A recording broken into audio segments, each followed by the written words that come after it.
Chapter 2399, Power of Tier 4. As he swung Killing Ray, the python of ice and wind stretched open its maw and threatened to devour Shifeng. When the sacred sword and the blizzard clashed, the results stupefied everyone watching. With a passing flash of light, the blade sliced apart the powerful, icy attack, dispersing the blizzard. He blocked it. What did the guild leader do? Kola, who desperately fought to hold his ground against the powerful blizzard attacking him, and Yen Tianxing and the rest, who watched from a distance, wondered if they were hallucinating. Yen Tianxing and the others could tell how powerful the wind pythons were based on Kola's struggle against Yulunium's attacks. If they tried to block one of the wind python's strikes, it'd be a miracle if they didn't die instantly, even with an active berserk skill. Kola had already activated his life-saving skill, which drastically reduced incoming damage. Without that, Yulunium's wind pythons would have long since ended his life. And yet, Shifeng had countered one of the wind pythons with a single strike. The outcome even surprised Shifeng. He hadn't expected his strike to be so powerful after using disintegration power to upgrade himself to a Tier 4 Sword Emperor. So this is the true strength of a Sword Emperor. Shifeng thought as he relished the strength he had wielded with his counterattack. Shifeng had never been able to break past Tier 3 into Tier 4 during his previous life, so he had never felt the power a Tier 4 player commanded. He only knew that they were incredibly strong. But after taking a moment to adapt to his Tier 4 epic mana body, he more or less understood why so few Tier 3 players could stand against those at Tier 4, even when wielding a fragmented legendary weapon.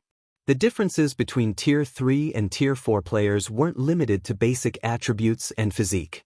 There was also a qualitative difference in the way their bodies conducted mana. With his improved mana body, Shifeng's mind was clearer than ever before, and his body constantly felt at the ready. This was evident through his counterattack. He had used the bronze combat technique, lightning flash, executing 17 attacks in a single strike. As he did, the 17 attacks had even devoured the space before them, which was a feat he definitely wasn't capable of without disintegration power active. With how clear his mind was, he knew that Tier 3 players had no hope against Tier 4 players, even if they managed to bridge the gap between their basic attributes and physiques.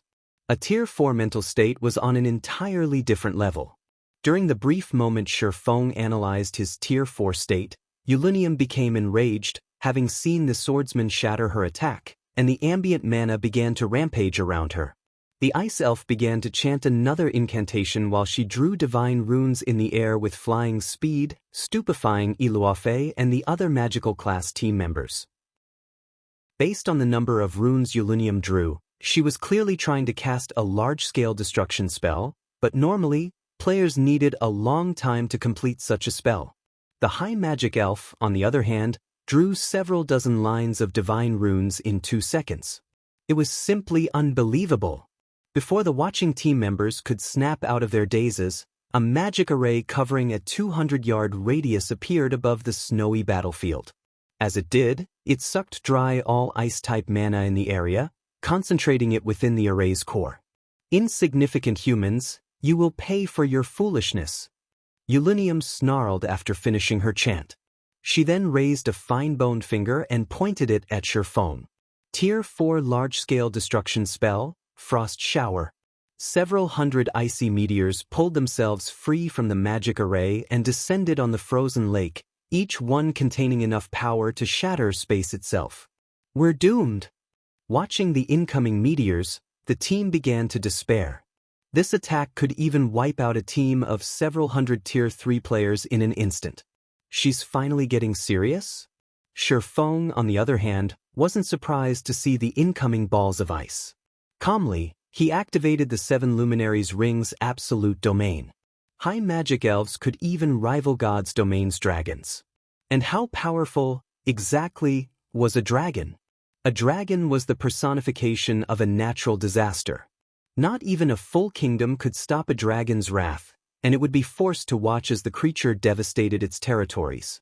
High magic elves might have a slightly lower life rating than dragons, but they had the combat power to rival the monstrosities due to their exceptional talent with wielding magic.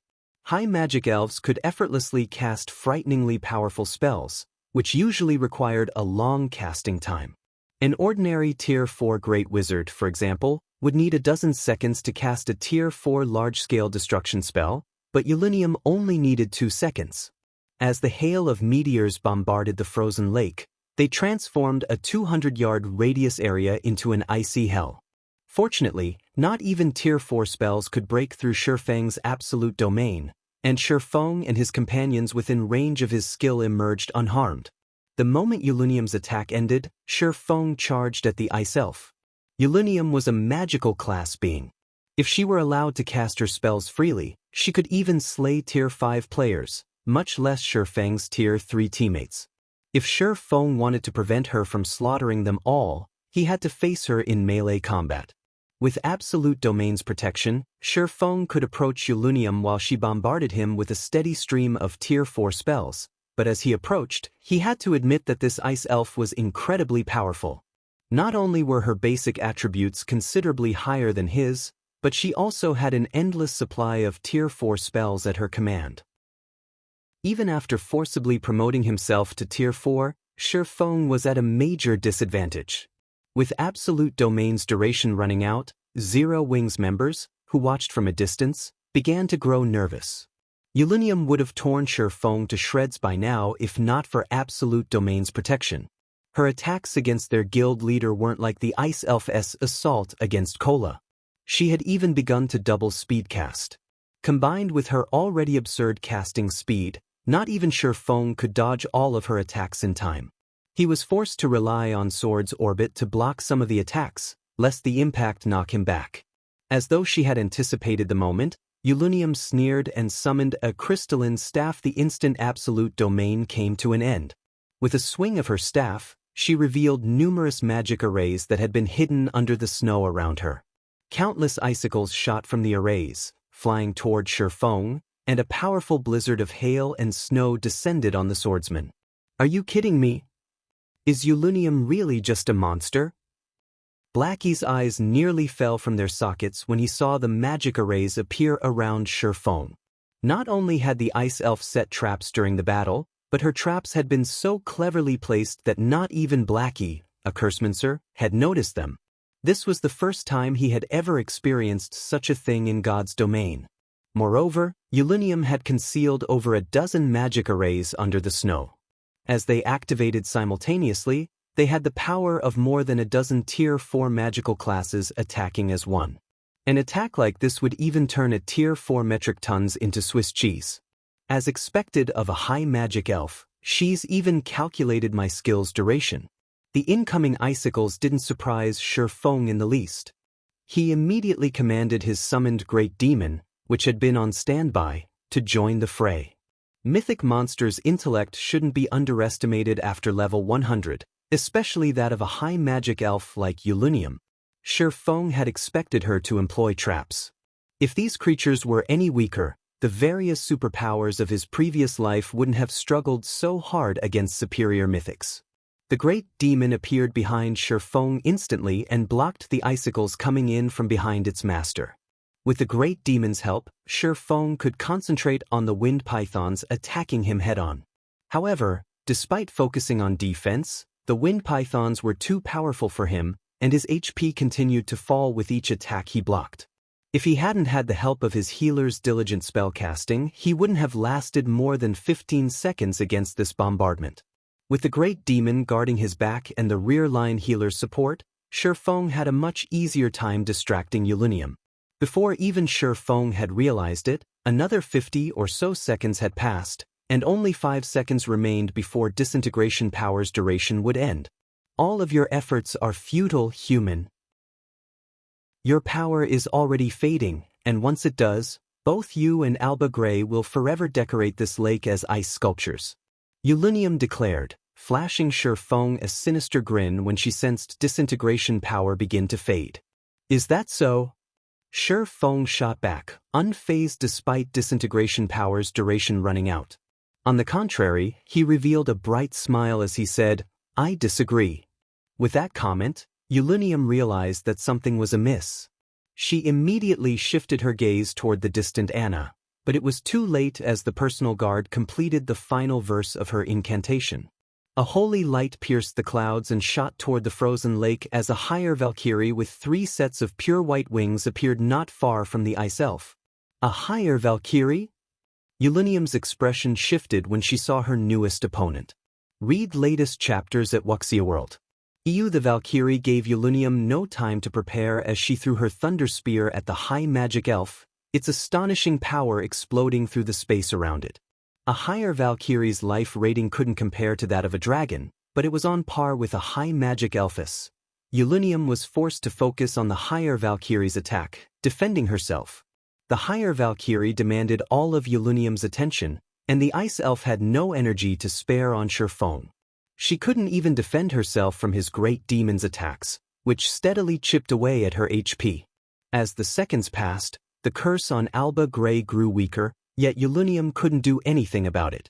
90 seconds after Shifeng had released the Jealous Witch's mana around the NPC, everyone heard ice shatter as Alba Grey broke free of his icy prison. Chapter 2400, Sword Saint. Seeing Alba Grey break free from his curse, Shifeng breathed a deep sigh of relief. Although the higher Valkyrie could keep Yulunium busy, it couldn't exist for long. If the higher Valkyrie had disappeared before Alba Grey had freed himself, Shifeng wouldn't have been able to stop the ice elf even with twofold berserk. Not only was there a full tier difference between them, but Yulunium was also powerful enough to rival a dragon. Shifeng wouldn't have been able to resist her attacks for long. Damn it! Yulunium grew incensed when she noticed Alba Grey was free. She swung her icy staff at Shifeng, bellowing, "I'll send you all to hell." The high magic elf began to chant an incantation, and a 3-fold magic array covering a 500-yard radius began to form in the sky.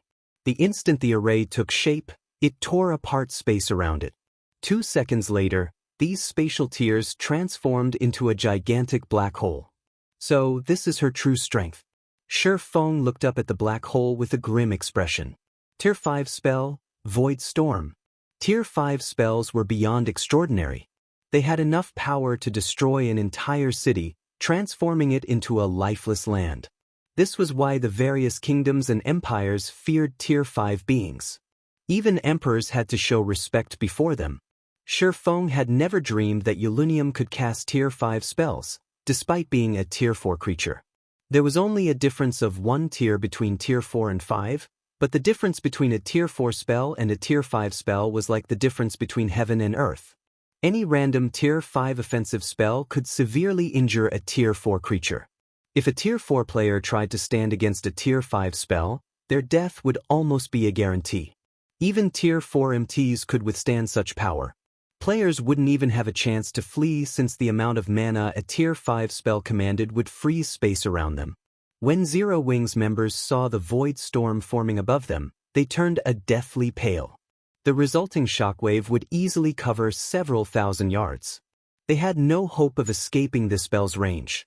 Before any of them could start running for their lives, however, a pitch-black storm emerged from the black hole, covering the world in an endless darkness. Not even Shifeng knew how to get out of this one. Absolute Domain might be able to protect them, but the skill was still on cooldown. They couldn't escape via instantaneous transfer scrolls, either, since space around them had frozen. Fortunately, they had completed their quest. Even if they died, they'd only lose some EXP, which they could quickly recover. Seeing the descending storm of darkness, Shifeng prepared to die. Suddenly, Alba Grey unsheathed the golden sword hanging from his waist and slashed it toward the endless darkness. A brilliant light spread through the darkness, purifying it. In just 3 seconds, Alba Grey's holy light had vanquished Yulunium's void storm. Crap, isn't that hero a little too powerful? Yen Tianxing and the others gaped in shock, unable to process what had just happened. In one move, Yulunium had transformed the day into night, whereas Alba Grey had returned daylight to the frozen lake with a move of his own. Their combat power was simply unbelievable. Staring at Alba Grey, Zero Wings members finally understood what it meant to be a hero. A hero could not be overwhelmed by numbers. All of the monsters they had fought were insignificant before Alba Grey. The NPC could likely even slaughter a full group of Tier 4 players instantly. Damn it. You've actually become a sword saint. Yulunium stared at Alba Gray in astonishment as her void storm dissipated. That's right. Removing the curse has allowed me to grasp some of the principles I needed to make a breakthrough. You are no longer a match for me. Alba Gray roared, a hint of excitement lacing his tone. Although the jealous witch's curse had caused him endless suffering, studying it had allowed him to understand the concepts he needed to become a true Tier 5 sword saint. A Tier 5 sword saint? Shi Feng was similarly shocked, and he spun to look at Alba Gray. Alba Gray, Sacred Magic Knight. Hero, Sword Saint, level? HP? / NPCs faced greater struggles when trying to complete their promotions, but this was also why NPCs' status rose dramatically with every promotion in God's domain.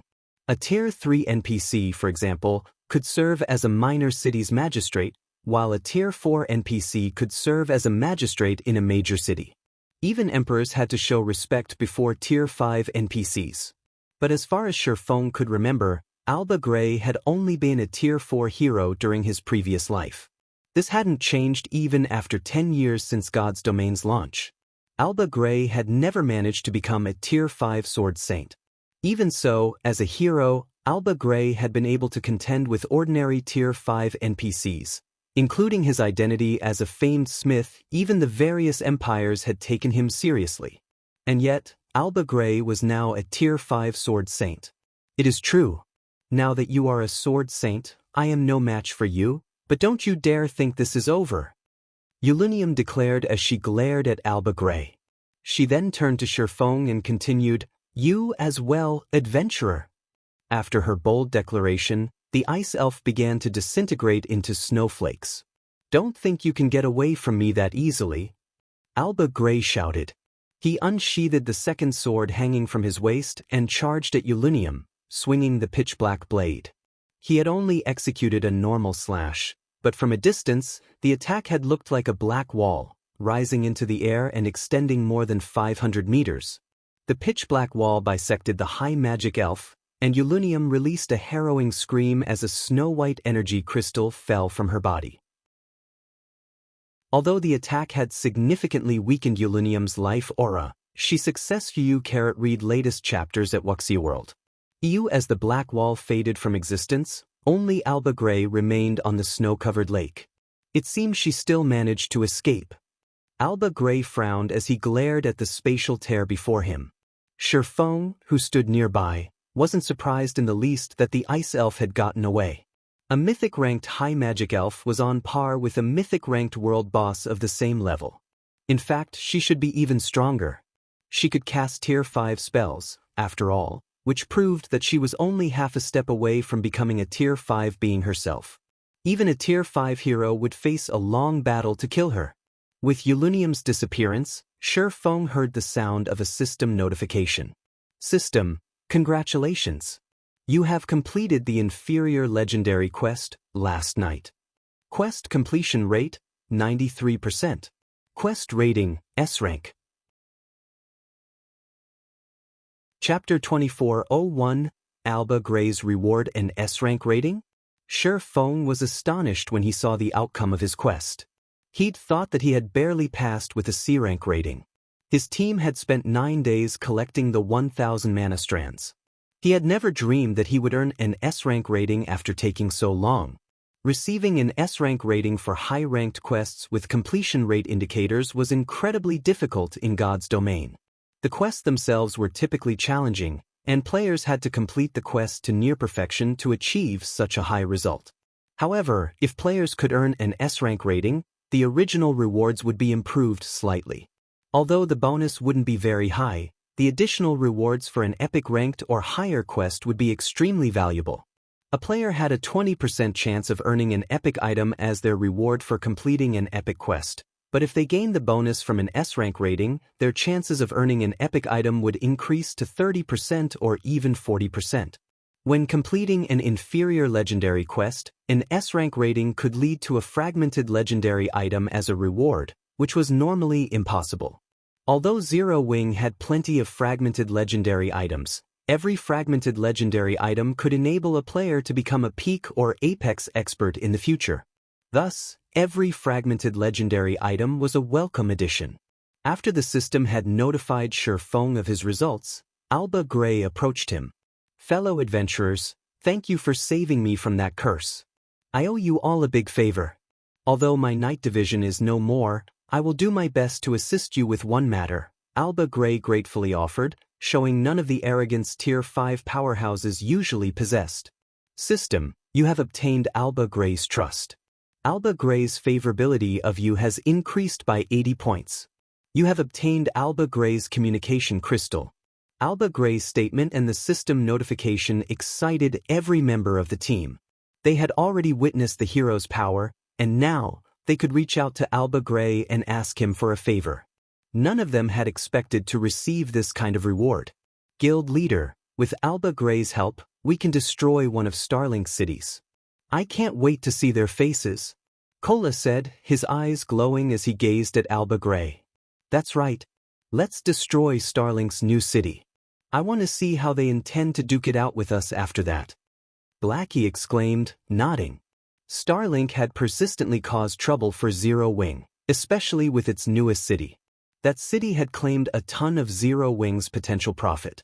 If they destroyed it, not only would Stone Forest City regain its unique status as the only city in a level 100 neutral map, but they could also deal a heavy blow to their enemy, killing two birds with one stone. "No, we no longer need to resort to such a tactic," Shifeng said, shaking his head. Starlink had constructed a city near a level 100 neutral map, but even if Alba Gray destroyed it, there was no guarantee that Starlink couldn't construct a new city. Moreover, other superpowers would soon have cities of their own in level 100 neutral maps. The various superpowers experts had already reached level 100 and begun to challenge their Tier 3 promotion quests. Constructing a new city near a level 100 neutral map wouldn't be difficult before long. Moreover, Alba Gray's favor was incomparably valuable, especially now that he had become a sword saint. Even emperors would struggle to earn a favor from this hero. Asking Alba Gray to attack a mere guild city was like killing a mosquito with a bazooka. Shifeng then walked up to the freed hero. "Lord Hero, I am a forger and have always been passionate about my craft. I am particularly interested in mana forging, and I have heard that your research on the subject is unparalleled on the continent. I'd like to study your notes, if you'll allow it," Shifeng stated his request after taking a deep breath. A Tier 5 sword saint could even destroy a kingdom with ease, much less a city, but destroying a kingdom was nothing compared to the value of a famed smith's knowledge. Due to Alba Gray's status as a famed smith, even demigods treated him with respect. Of the many things this NPC was known for, the most famous was his mana forging notes. It was the capital Alba Gray had relied on to become a famed smith in the first place. In fact, his mana forging notes were one of the reasons that the Ten Saints Empire had become as powerful as it was now. The various superpowers had fought tooth and nail for a single leaf of Alba Gray's mana forging notes. Some had even offered to trade fragmented legendary items for the pages. With Alba Gray standing before him and offering him a favor, Shifeng had to secure the very item that made the NPC so famous. The hero took a long look at Shifeng, and the silence stretched until it felt awkward. "Is the request too much?" Shifeng anxiously asked. "You have a very good eye, young adventurer. You know what is most valuable," Alba Gray praised. "Unfortunately, I've stored my mana forging notes in the Ten Saints Empire's Imperial Library. Not even I have the authority to retrieve them, and unfortunately, the materials I would need to create a copy no longer exist in this world." Sure enough. Although Shifeng was disappointed, he wasn't surprised. The Ten Saints Empire treated Alba Gray's mana forging notes as a national treasure. The notes were even more valuable than a legendary item. Just as Shifeng was about to give up and wondered if he should ask the famed smith to craft him a custom-made fragmented legendary item, Alba Gray opened his mouth to speak again. "But don't be too disappointed. Before I penned the official mana forging notes, I created a few drafts. Although I have lost many of them, I do have one volume of my drafts with me. If you don't mind, I can gift you this volume," Alba Gray informed Shifeng as he retrieved an ancient booklet that radiated faint traces of mana. The booklet was old and tattered, but it felt somehow timeless, as if very few things in this world could destroy it. "Thank you, Lord Hero. I will take good care of it," Shifeng said as he accepted the booklet. He was still disheartened that he couldn't obtain the full compilation of the mana forging notes. He was surprised and pleased that he could obtain one of the notes' volumes. Alba Gray had relied on his mana forging notes to become a famed smith. A single volume could easily rival the value of a legendary item. "There's no need to thank me. If you need help in the future, you may contact me through my communication crystal," Alba Gray said, smiling. He then transformed into a streak of light and disappeared from everyone's vision. Read latest chapters at Wuxia World. System, you have earned Alba Gray's admiration. Alba Gray's favorability of you has increased by 10 points. System, Alba Gray's favorability of you has reached 100 points. You have become Alba Gray's friend. Blackie and the others were confused as they watched the exchange. They didn't understand why Shifeng had asked the hero for a tattered notebook, and based on their guild leader's expression, he seemed ecstatic about it. As Shifeng stored the mana forging notes draft volume in his bag, Yan Tianxing approached with a white energy crystal in hand. "Guild leader, this crystal Yulunium dropped is very strange. Even with my master appraisal skill, I couldn't appraise it," Yan Tianxing said, a hint of excitement flashing in his eyes as he gazed at the energy crystal. Chapter 2402, Sacred Magic Temple, you couldn't appraise it? Yan Tianxing's words piqued Shifeng's interest. Immediately, the swordsman used omniscient eyes on the crystal. In God's domain, very few things defied appraisal at the master rank. Only special items could not be appraised by a master appraiser. Generally, these special items were of extraordinary quality, and even the most inferior among them should be at the epic rank. 3 seconds, 6 seconds, 10 seconds. Even after 15 seconds had passed, omniscient eyes still hadn't fully analyzed the crystal. What is this item? At this point, even Shifeng could not help but be surprised. When appraising items using omniscient eyes, 15 seconds were more than enough to analyze an epic item. Now, however, the loading bar was still a long way from full. Finally, when a total of 22 seconds had passed, the white energy crystal's information appeared before Shifeng. Magic key, epic rank, a key that can open the second floor of the sacred magic temples found in Lost Ruins. Cooldown, 1 natural day. Upon seeing the appraisal results, Shifeng was dumbfounded. "Guild leader, what is it?" Yan Tianxing asked curiously upon seeing Shifeng's surprised expression. "A magic key. A secret key that can open the sacred magic temple's second floor," Shifeng said, a hint of excitement flashing across his eyes as he gazed at the white crystal in his hand. For a moment, he even wondered if the reward for achieving an S-rank rating in the quest wasn't Alba Gray's favor, but this magic key instead. The sacred magic temple? Everyone was confused at Shifeng's words. They could be considered very knowledgeable regarding God's domain, but this was the first time they had heard the term sacred magic temple. Judging by Shifeng's expression and manner of speaking, they concluded that it should be a very amazing place, yet they actually had never heard of it before. It's an excellent place to learn skills, spells, and magic arrays. The learning efficiency in the sacred magic temple is at least double that in the outside world, Shifeng explained excitedly. The sacred magic temple was a relic of ancient times, which normally only appeared in ancient ruins or lost towns. The location of the magic gate Shifeng was aiming for this time was one of these ancient ruins. This ancient ruin housed not only a magic gate that led to the western continent but also a sacred magic temple. This sacred magic temple was another reason why the various superpowers had grown extremely envious of the dark power that ruled over the Demon Wolf Mountain range in his previous life. While inside the sacred magic temple, players could freely learn the information stored there so long they had access. The information contained within the sacred magic temple was generally related to skills, spells, and magic arrays used during ancient times. While this information was outdated, it was of great help to players. Since these skills, spells, and magic arrays were the original forms of present versions. Studying them would allow players to improve their control over current skills, spells, and magic arrays significantly.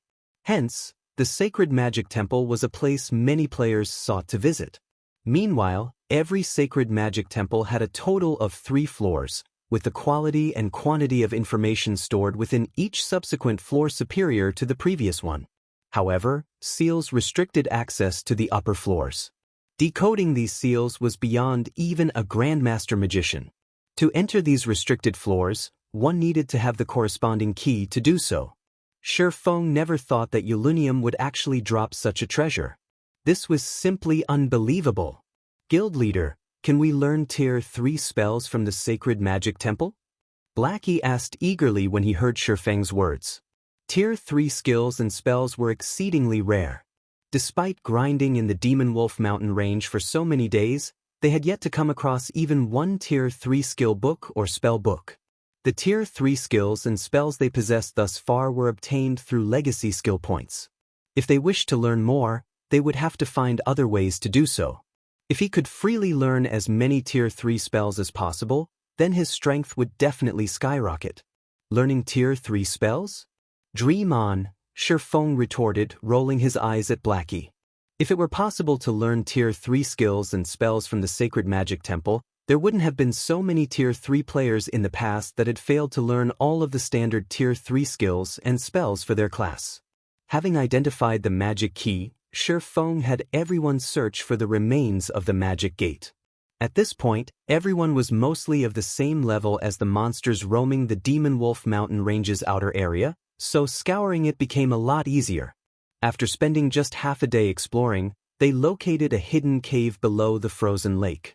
After bypassing a magic trap, the team arrived before a ruin that had been abandoned ages ago. Sure enough, this place matches the information. When Feng saw the tightly shut silver gate and the 3-story Sacred Magic Temple, he inwardly breathed out a sigh of relief. Due to his reincarnation, the development of the current god's domain had greatly deviated from his previous life's version. Hence, he hadn't been confident that the Demon Wolf Mountain Range's magic gate still existed in this life. Guild leader, quick look. It's the magic gate! Blackie exclaimed in excitement, pointing at the silver gate. With this, our guild will also be able to travel between the 2 main continents. Blackie had never imagined that they would actually find a magic gate leading to the Western continent. Moreover, even if he wasn't an expert in magic arrays, he could tell by the looks of the gate's shape and the magic arrays engraved on it that the gate was not a one-time use tool but one that allowed players to freely travel between the 2 main continents. Now that Zero Wing had access to the resources of both continents, there was no doubt that the guild would develop into a superpower. It seems the gate has been preserved quite well. The restrictions aren't that significant, Feng said calmly as he inspected the silver gate. In its current state, the magic gate before him could be used only once a week, and each use allowed up to 10 players to be teleported, with each person costing 2,000 magic crystals. Feng was relatively satisfied with this outcome. It was much better than some of the other magic gates he knew of that teleported only 3 to 5 people at a time. The only troublesome aspect about the gate before him was its long cooldown. However, now that he had activated the gate, he just needed to wait a few more days to travel to the Western continent and start raking in a ton of resources and credits. After inspecting the magic gate, he shifted his sights to the Sacred Magic Temple. During his previous life, despite having access only to the Sacred Magic Temple's first floor, he had reaped a significant harvest, especially regarding his mana control and skill completion rate. Read latest chapters at Wuxia World. As for the Sacred Magic Temple's second floor, all he had was hearsay. He had never personally visited it before. As for the third floor, he had never even heard of anyone reaching it, much less information about it. While everyone else was perusing the information available on the Sacred Magic Temple's first floor, Feng went to access the second floor.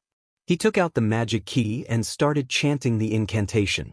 The activation chant was very short, and he completed it in 4 seconds. Suddenly, he felt the mana around him roil. Immediately afterward, he received a system notification. System, Do you wish to enter the Sacred Magic Temple's second floor? Chapter 2403.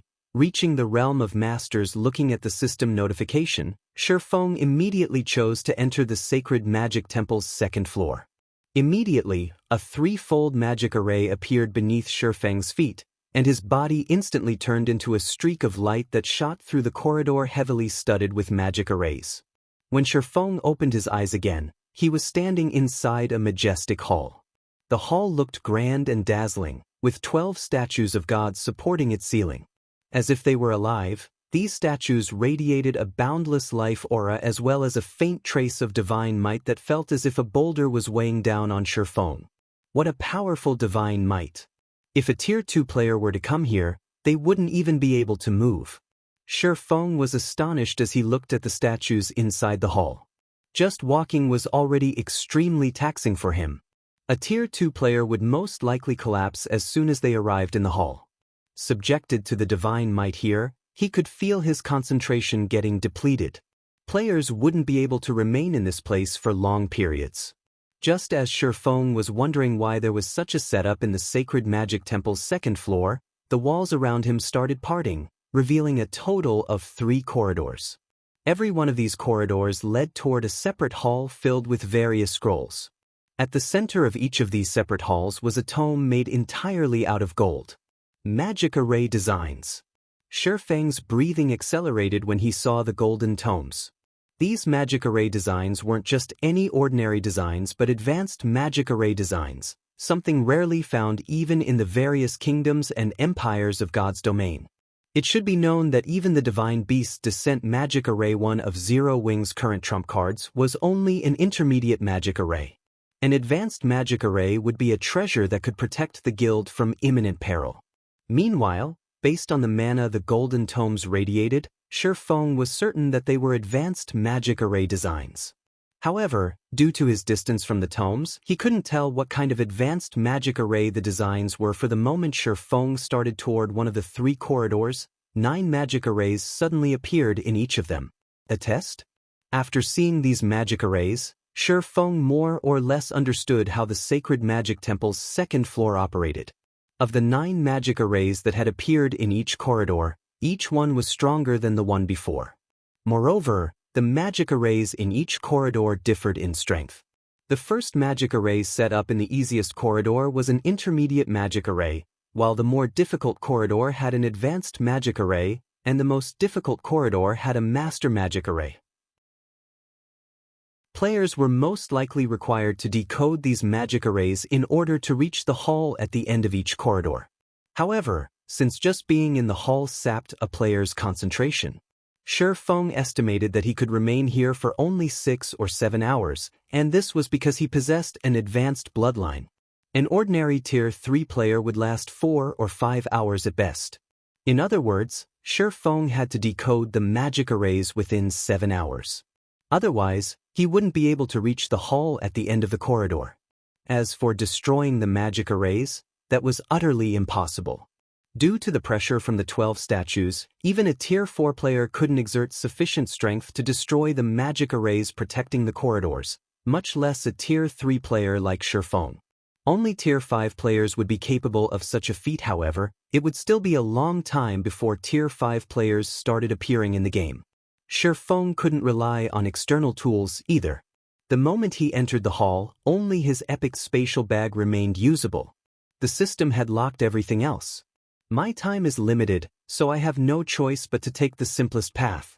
After giving the matter some thought, Shifeng decided to go for the corridor protected by the intermediate magic array. However, despite the easiest corridor starting with only an intermediate magic array, the first magic array itself was by no means simple. It definitely ranked above average among intermediate magic arrays. Even an ordinary intermediate magician would need a lot of time to decode it. However, for Shifeng, who was only half a step from becoming a master magician, decoding it was a simple task. In the end, he spent only 2 minutes on the second magic array. Was at least 20% more complex than the first. Shifeng spent 3 minutes on it. The third magic array was similarly an intermediate magic array, but it ranked at the top among intermediate magic arrays. Shifeng required nearly 5 minutes to decode it. Upon reaching the 4th magic array, he could not help but frown. The 4th is already an advanced magic array? Shifeng was startled as he studied the advanced magic array. Although the advanced magic array before him was a very simple one, even the simplest of advanced magic arrays was a lot more complex than the strongest intermediate magic array. Meanwhile, if the 4th magic array in his path was already an advanced magic array, he did not dare imagine what kind of magic array awaited him further on. However, despite his thoughts, Shifeng did not stop decoding the magic array and succeeded 12 minutes later. Fortunately, the 5th magic array was not as difficult as he imagined it would be. It was still an ordinary advanced magic array, only slightly more complex. He spent 15 minutes decoding this magic array. The 6th magic array reached the standard of mid-level advanced magic arrays, requiring nearly 20 minutes to decode it. The 7th magic array was an upper-level advanced magic array. At this standard, a newly minted advanced magician would need 1 or 2 hours to decode it. Shifeng, though, spent only 30 minutes. The difficulty increased to the peak-level standard by the 8th magic array. Shifeng found this advanced magic array a little tricky. However, after struggling for an hour, he still managed to decode it. A master magic array? When Shifeng arrived before the 9th magic array and sensed the concentration of mana within it, he felt the urge to curse out loud. There was a qualitative difference between master magic arrays and advanced magic arrays. Not only was a master magic array far more complex, but decoding it also required multitasking. Specifically, one would have to control multiple streams of mana simultaneously. Players needed to have extraordinary control over mana to accomplish this feat. However, as only one magic array remained between him and the hall, Shifeng still decided to give decoding the master magic array a try. The master magic array before him was very basic. Hence, it was not entirely impossible for a half-step master magician like Shifeng to challenge it. He merely needed to control 3 separate flows of mana simultaneously. The difficult part was that he had to control each mana flow at a different speed in order to decode the magic array's 3 sections simultaneously. If he failed to do so, then the decoding process would miscarry. After taking a deep breath, Shifeng started carefully controlling the mana flow of the 3 sections, making sure that the output was neither too strong nor too weak. This level of mana control was definitely beyond Tier 2 players. On his first attempt, the decoding process failed because the output for 2 sections was too high. His second attempt went awry, as he had lowered the output for the 2 aforementioned sections by too much. The difficulty of adjusting the output to a suitable level was many times greater than trying to thread a needle.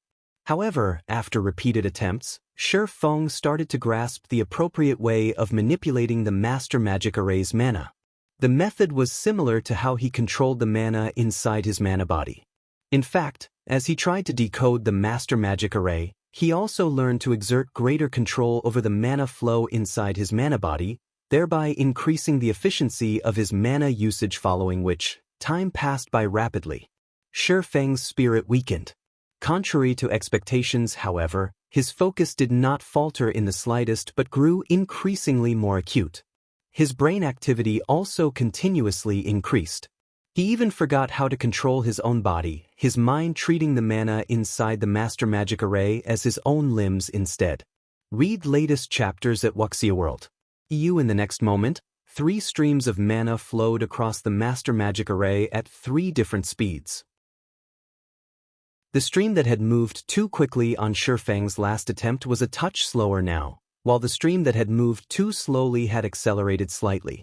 When the 3 streams of mana had filled up the final pattern in their respective sections of the magic array, all 3 actually arrived at the magic array's center at exactly the same time. I did it! Shifeng could not help shouting in excitement. The moment all 3 streams of mana came into contact with each other, the magic array before him released a dazzling light. A moment later, the sound of a system notification entered Shifeng's ears. System, congratulations! You have become a master magician.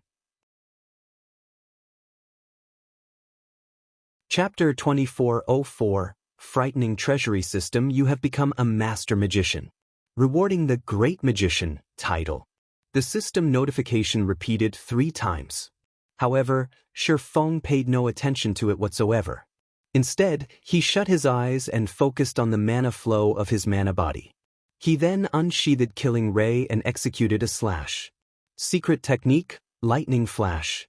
With just a swing of the sword, 17 sword lights crisscrossed and cut through the empty space before Shi Feng, the attack creating a sonic boom that echoed down the corridor. No wonder the Magician class is labeled the number 1 subclass. So this is why. Shi Feng was a little surprised by the effects of his technique. Magic arrays were the foundation for controlling mana. Many items could not exist without magic arrays. Hence, many players in God's domain would pick up the Magician class as a subclass. This was especially true for forgers and alchemists, who would not be able to tread far on their path without the Magician class. However, Shi Feng had never thought that becoming a Master Magician would raise his control over his mana body to a whole new realm. Now, not only could he simultaneously control multiple streams of mana much more quickly, but his body also became much more agile. The power of his combat techniques also improved considerably.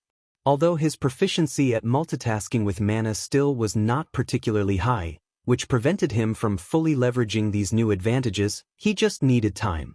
Once he familiarized himself with this process, his utilization of it in combat would improve.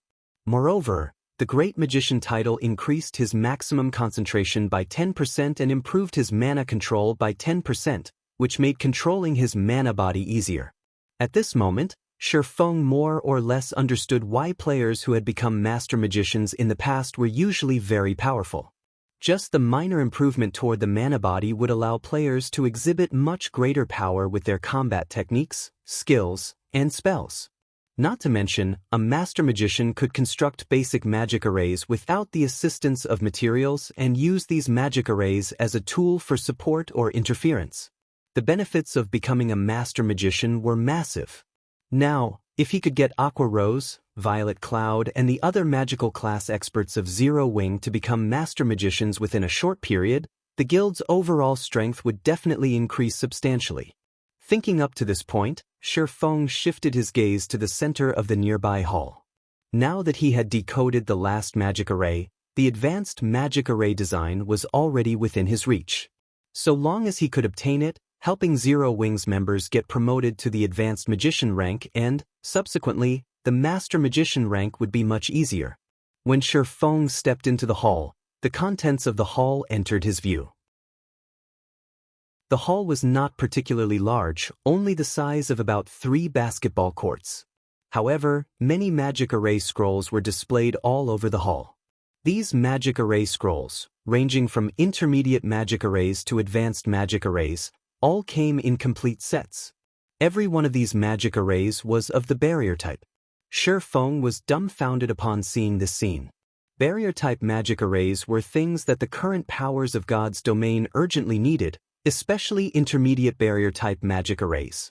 Past level 100, monsters at the Grand Lord rank or above would be immune to the effects of basic barrier-type magic arrays. One needed intermediate barrier-type magic arrays or better to suppress them. However, intermediate barrier-type magic arrays were incredibly rare. Even Zero Wing had only a few complete sets. Inside this hall, however, there were over 100 sets of intermediate barrier-type magic arrays and as many as 12 sets of advanced barrier-type magic arrays. This was practically a treasury of magic arrays. No wonder nobody was willing to reveal any concrete information about the Sacred Magic Temple's 2nd floor.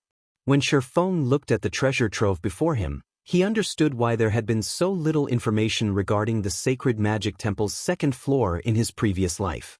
One could make a fortune just selling the magic array scrolls here since the various major powers were willing to pay over 1,000 gold to purchase a set of intermediate barrier-type magic arrays. After all, not all guilds possessed as many fine gold guards as Zero Wing did. Meanwhile, without the help of powerful personal guards, raiding a level 100+ Grand Lord was an extremely difficult and costly task. However, with the suppression effects of an intermediate barrier, the raid difficulty would instantly decrease by a large margin. The expert teams of guilds would then have the ability to raid level 100+ Grand Lords. With the scrolls for an intermediate barrier at hand, teams could also start exploring level 100 neutral maps much more boldly, as they no longer had to fear level 100+ Grand Lords. While Shifeng was thinking of sweeping these magic array scrolls into his bag, his gaze still drifted to the golden tome hovering in the middle of the hall. Previously, as he had been too far from the tome, he could only tell that the magic array design was of the advanced standard. Now that he was standing so close to it, he discovered that it wasn't just an ordinary advanced magic array design.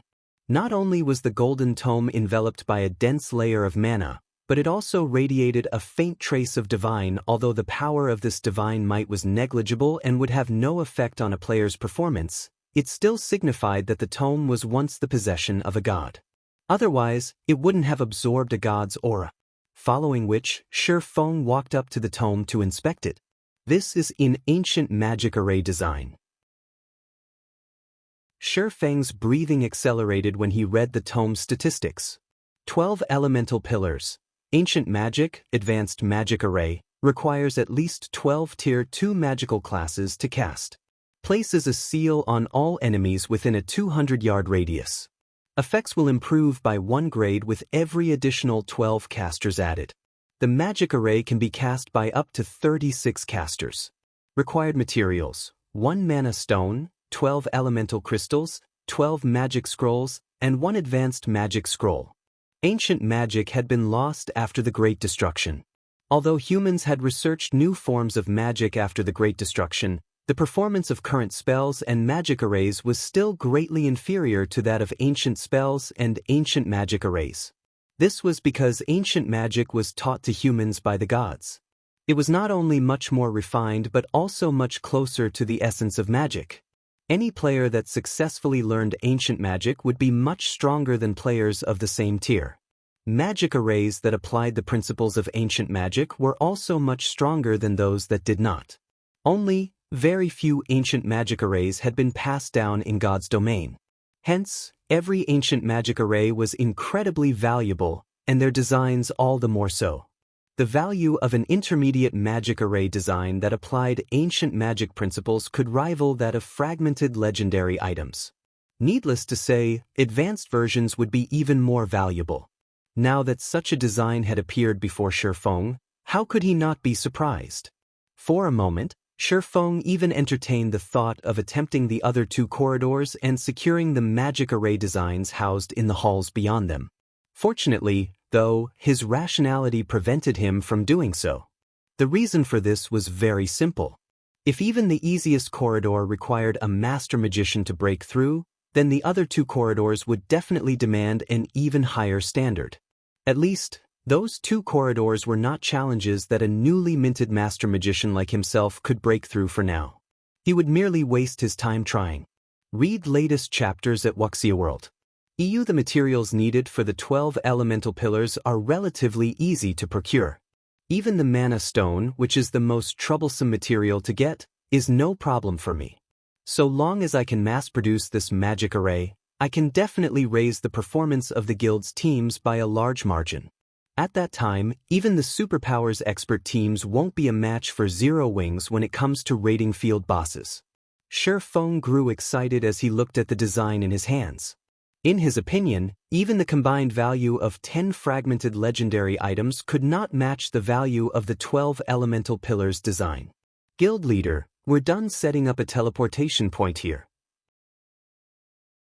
All we need to do is set up a teleportation device in the 10 Saints Empire, and we can teleport here anytime we want, Blackie reported excitedly after contacting Shifeng.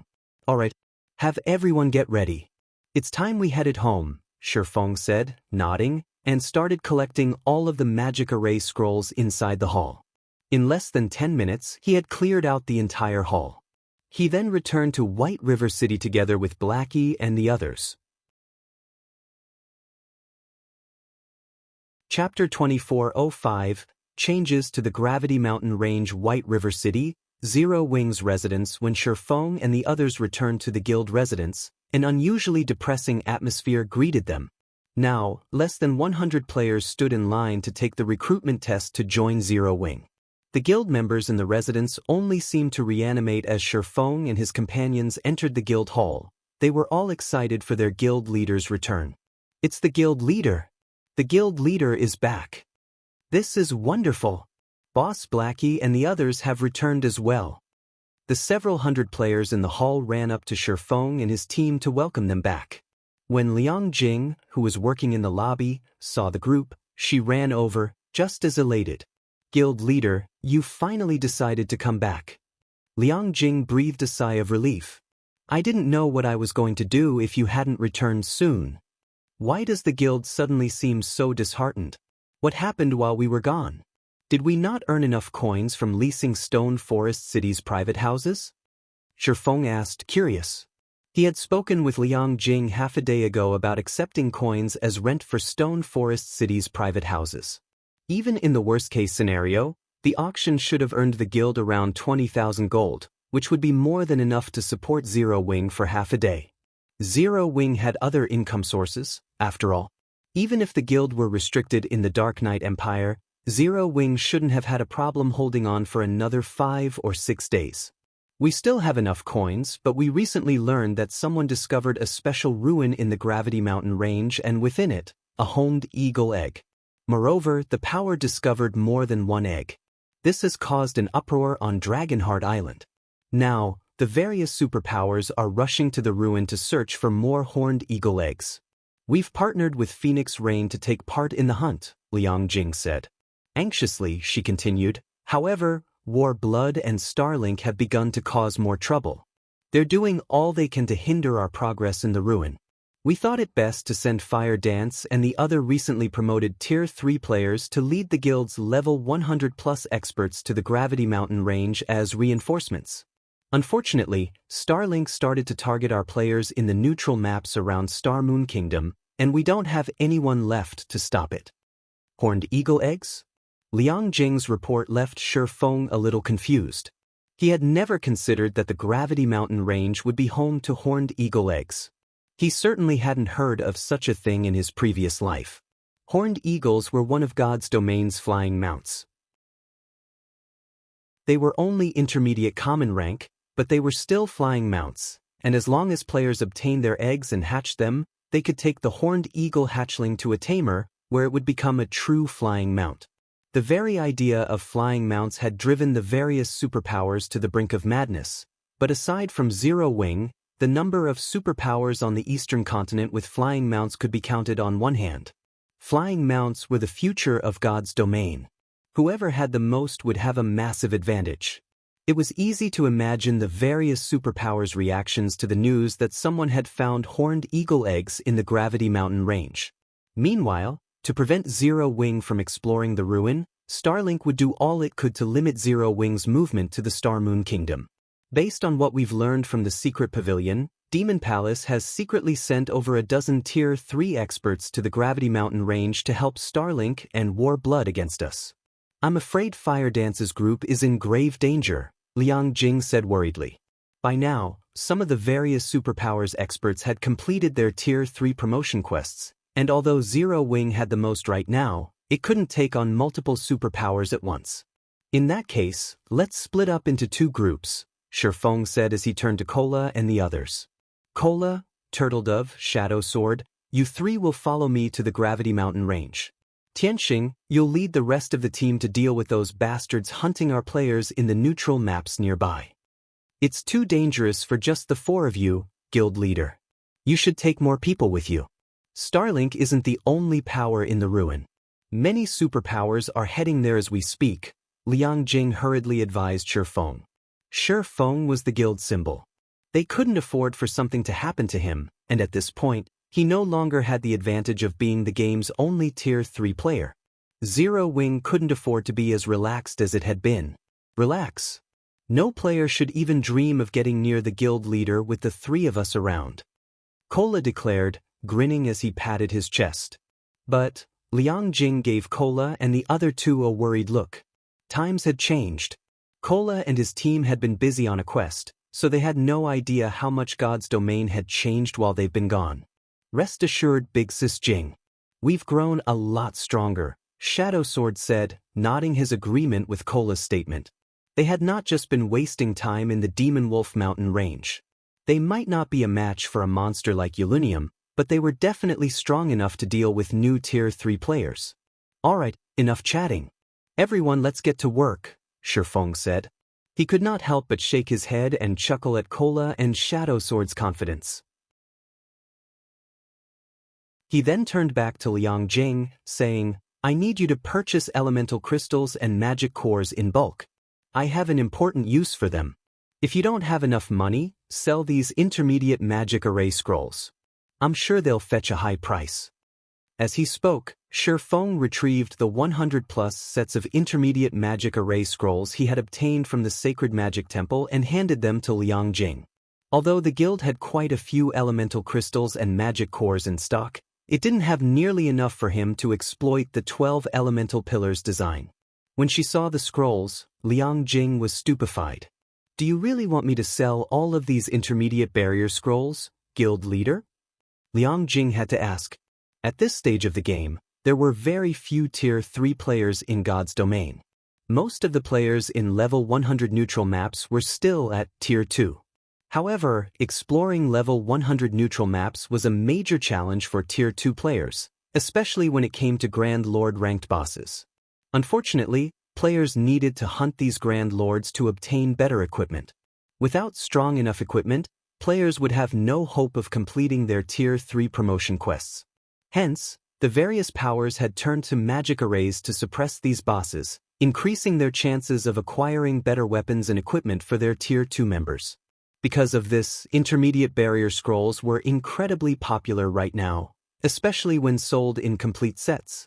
A full set of intermediate barrier scrolls could easily fetch 800 gold or more. Mitchum, I've obtained an advanced barrier-type magic array design, so we don't need these anymore, but don't sell too many at once.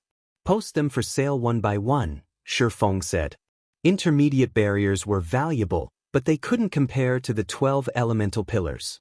Furthermore, this was the best time to sell intermediate barrier scrolls. As more players reached Tier 3, these scrolls would become less valuable. Since Shifeng didn't need to keep them for his guild, selling them for materials to craft advanced magic array scrolls would only benefit Zero Wing as a whole. I understand. I'll start posting them in the various kingdoms and empires' auction houses, Liang Jing said, her eyes glowing with excitement. She hadn't expected Shifeng to return with such an abundant harvest. An advanced barrier-type magic array design. With such a design, Zero Wing could produce as many advanced barrier scrolls as it wanted. With an advanced barrier, a team of Tier 2 players would even have a chance of defeating a level 100-plus Grand Lord ranked archaic species. Liang Jing left to carry out Shifeng's orders. Shifeng, on the other hand, hurried toward the Gravity Mountain range with Cola, Turtledove, and Shadow Sword. The Molten Canyon, located within the Gravity Mountain range's core region, was crowded with players. Most of them were from the various superpowers and top adventurer teams, and every one of these players had reached level 100 or higher. Several players wearing the Heaven's Blade Adventurer team emblem fought desperately to escape the Molten Canyon. However, several hundred level 100-plus experts, led by a Tier 3 player, stood between them and the canyon's exit. Leader, what should we do? They have a Tier 3 expert on their side. We've already used up all our instantaneous movement magic scrolls, a level 101 assassin from Heaven's Blade said, watching the Tier 3 Berserker King a short distance away with an anxious expression. Read latest chapters at Wuxia World. I'll hold them off while the rest of you get out of here.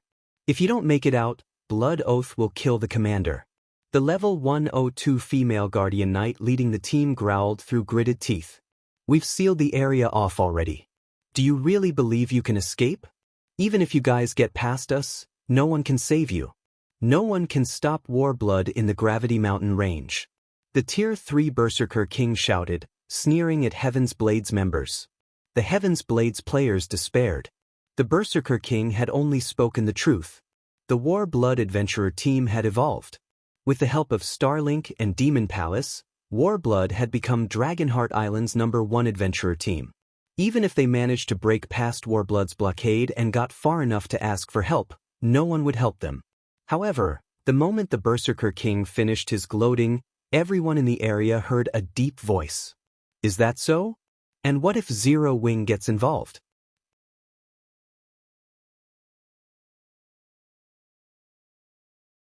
Chapter 2406. Shock. As the question echoed throughout the canyon's exit, everyone fell silent. None of them had ever thought someone would willingly stand against Warblood, and they all spun toward the origin of the voice. 4 figures, 3 men and a woman, entered the canyon. They had all hidden their information under black cloaks, and the group's leader, a man who looked to be around 30 years old, walked into the canyon as if he hadn't sensed the tense atmosphere surrounding the adventurer team groups. Zero Wing. 4 players? Are these people tired of living? Zero Wing's members must be insane. Shouldn't they be mindful of the time and place if they want to challenge Warblood? Warblood might be helpless against Zero Wing in the northern region, but we're in the Gravity Mountain Range's southern region. More than half of Warblood's members are in the area. Players from various major powers were watching the situation at the canyon's exit, and they were surprised and confused as they watched 4 Zero Wing members interfere in the fight between Warblood and Heaven's Blade. Warblood's members might have been afraid of the declaration if this were taking place in the Gravity Mountain Range's northern region. However, in the Molten Canyon, even the various superpowers had to consider their options carefully before provoking Warblood. Warblood was the official #1 adventurer team on Dragonheart Island, after all. Even if Zero Wing's members were hellbent to poke their nose into the matter between Warblood and Heaven's Blade, they should at least compare the two sides' numbers. A total of 600 Warblood members blocked the canyon's exit, and every one of them was level 100 or higher. In contrast, Zero Wing had only sent 4 players to interfere. Zero Wing's audacity even rendered Heaven's Blade's members speechless, not to mention the spectators from the various major powers. Everyone thought Zero Wing was playing with fire. Although they were grateful that Zero Wing's members had stepped in, those 4 players really should have considered how outmatched they were before they had interrupted. You Zero Wing players sure are bold. You dare spout such nonsense before our team leader, Remnant. You must be tired of living. A level 102, Tier 2 Ranger mocked, sneering at Shifeng's group. Their commander had long since ordered all of the adventurer team's members to kill any Zero Wing members on sight. Unfortunately, since Zero Wing held the northern fortress and could use return scrolls to teleport to it, Warblood's members had found their targets difficult to ambush in the fields. However, Warblood's team had sealed off the Molten Canyon. Not only was communication with the outside world impossible, but they had also rendered teleportation tools, such as return scrolls, unusable. Killing any Zero Wing members they encountered would be a piece of cake. Remnant, we are your targets. There's no need to involve outsiders. If you think you can take me, let's fight. I want to see how strong you've grown after becoming a Berserker King for myself. Cleansing Flame, the female Guardian Knight leading Heaven's Blade's team, shouted to Remnant Snow, the Berserker King leading Warblood's team. She knew that escape was no longer possible for her team. Aside from how badly outnumbered they were, Remnant Snow was more than powerful enough to annihilate her entire team. She had already witnessed the strength of Tier 3 players, and she knew that Tier 2 players had no hope against them. She was grateful that Zero Wing's members were so willing to help her, but she couldn't let them die for their good intentions. You actually think you qualify to challenge our leader to a one-on-one match, Flame? The level 102 Ranger from Warblood disdainfully asked Cleansing Flame. You might be strong, but our leader has already reached Tier 3. Even your vice commanders would have to think twice before challenging him. There's only one way we'll let your team leave in peace. You just have to hand over all of your weapons and equipment. If you do, we might reconsider cursing you with double the death penalty and sending you all back to level 99. As the Tier 2 Ranger ended his threat, the various major powers spectators turned to Remnant Snow in awe. More players had begun to reach Tier 3, but most of them were peak experts from the various superpowers. Ordinary experts simply weren't strong enough to complete their Tier 3 promotion quests this soon. In fact, many players might never reach Tier 3. Tier 3 players were on an entirely different level compared to Tier 2 players. Even superpowers upper echelons had to treat Tier 3 players respectfully. Cleansing Flame might be one of the top-ranked team leaders from Heaven's Blade, but she doesn't qualify to challenge Remnant Snow. I wonder when I'll finally reach Tier 3 too? Reaching Tier 3 isn't so easy. Remnant Snow just got lucky. It's a pity that Cleansing Flame had chosen such a high difficulty for her promotion quest.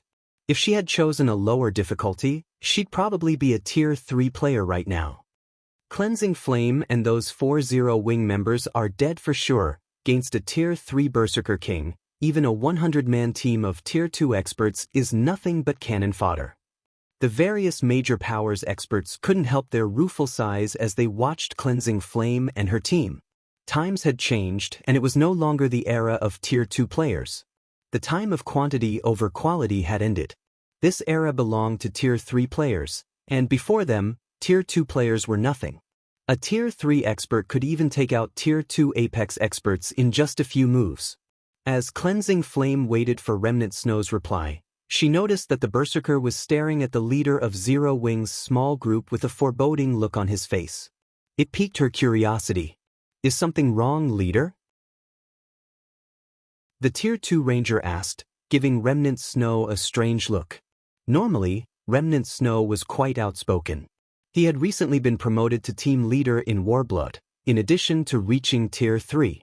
He was now one of the candidates to become one of the adventurer team's new vice commanders.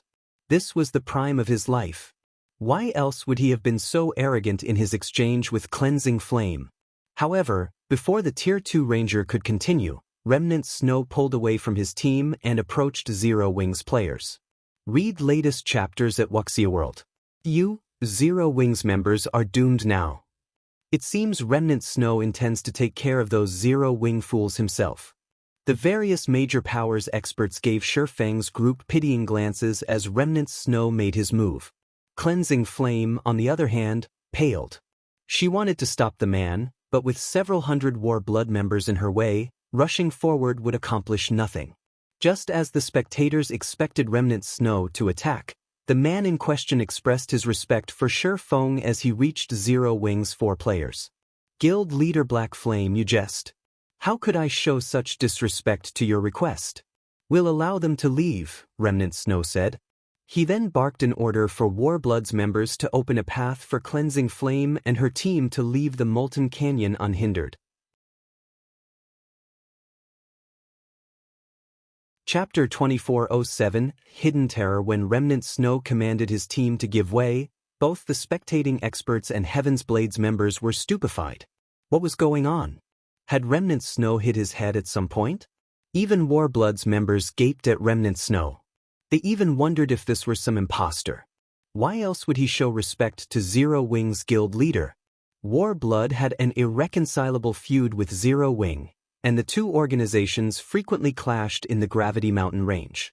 Although Zero Wing's guild leader was a Tier 3 player, Remnant Snow was a Tier 3 Berserker King. He shouldn't have any reason to treat Shifeng respectfully. Not a single player watching the scene could understand why Remnant Snow behaved as he did. Are you deaf? Why aren't you moving? Remnant Snow snarled as his team members stared at him. Seeing his rage, Warblood's members followed their orders and opened a path for Cleansing Flame's team, regardless of how confused they were. When the watching experts saw this, they were utterly flabbergasted. At first, they had wondered if they had misheard Remnant Snow, but after watching Warblood's members move aside and let Cleansing Flame's team pass, they had to accept the odd situation as fact. I'll thank you in their place then, Team Leader Remnant.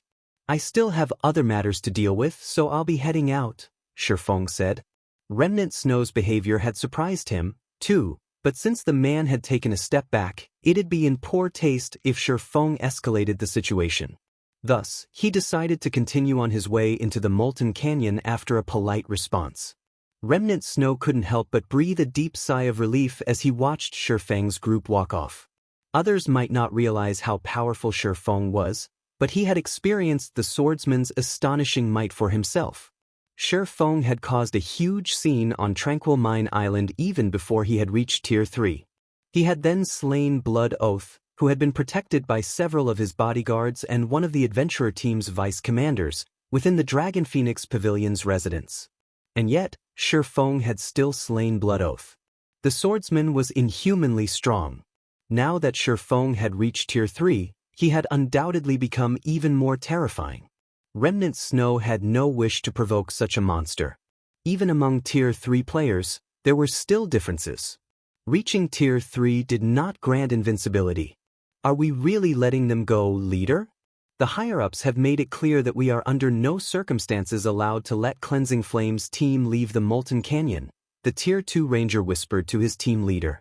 Even if Black Flame is Tier 3, there are plenty of us here, and we have a battle array. Do we really have to fear Black Flame? Tier 3 players were powerful, but that did not mean that Tier 2 players had no way to retaliate.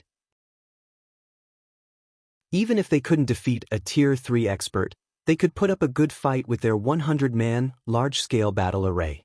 If Remnant Snow joined the fray, it wouldn't be impossible to defeat Shifeng. Yet, Remnant Snow had ordered them to allow Cleansing Flame's team to leave without a fight. Warblood's upper echelons definitely wouldn't tolerate this insubordination. That is true. I am confident that I could hold my ground against Black Flame with the help of a battle array, but do you truly believe that he's only a Tier 3 player? Remnant Snow said as he rolled his eyes at his vice team leader. Didn't you see the 3 players behind him? Even if they are all Tier 3 players, we can buy enough time for our other Tier 3 experts and Starlink's Tier 3 experts to arrive. Winning that battle isn't necessarily impossible, the ranger insisted. Although Tier 3 players were still rare at this stage, Warblood and Starlink had a few.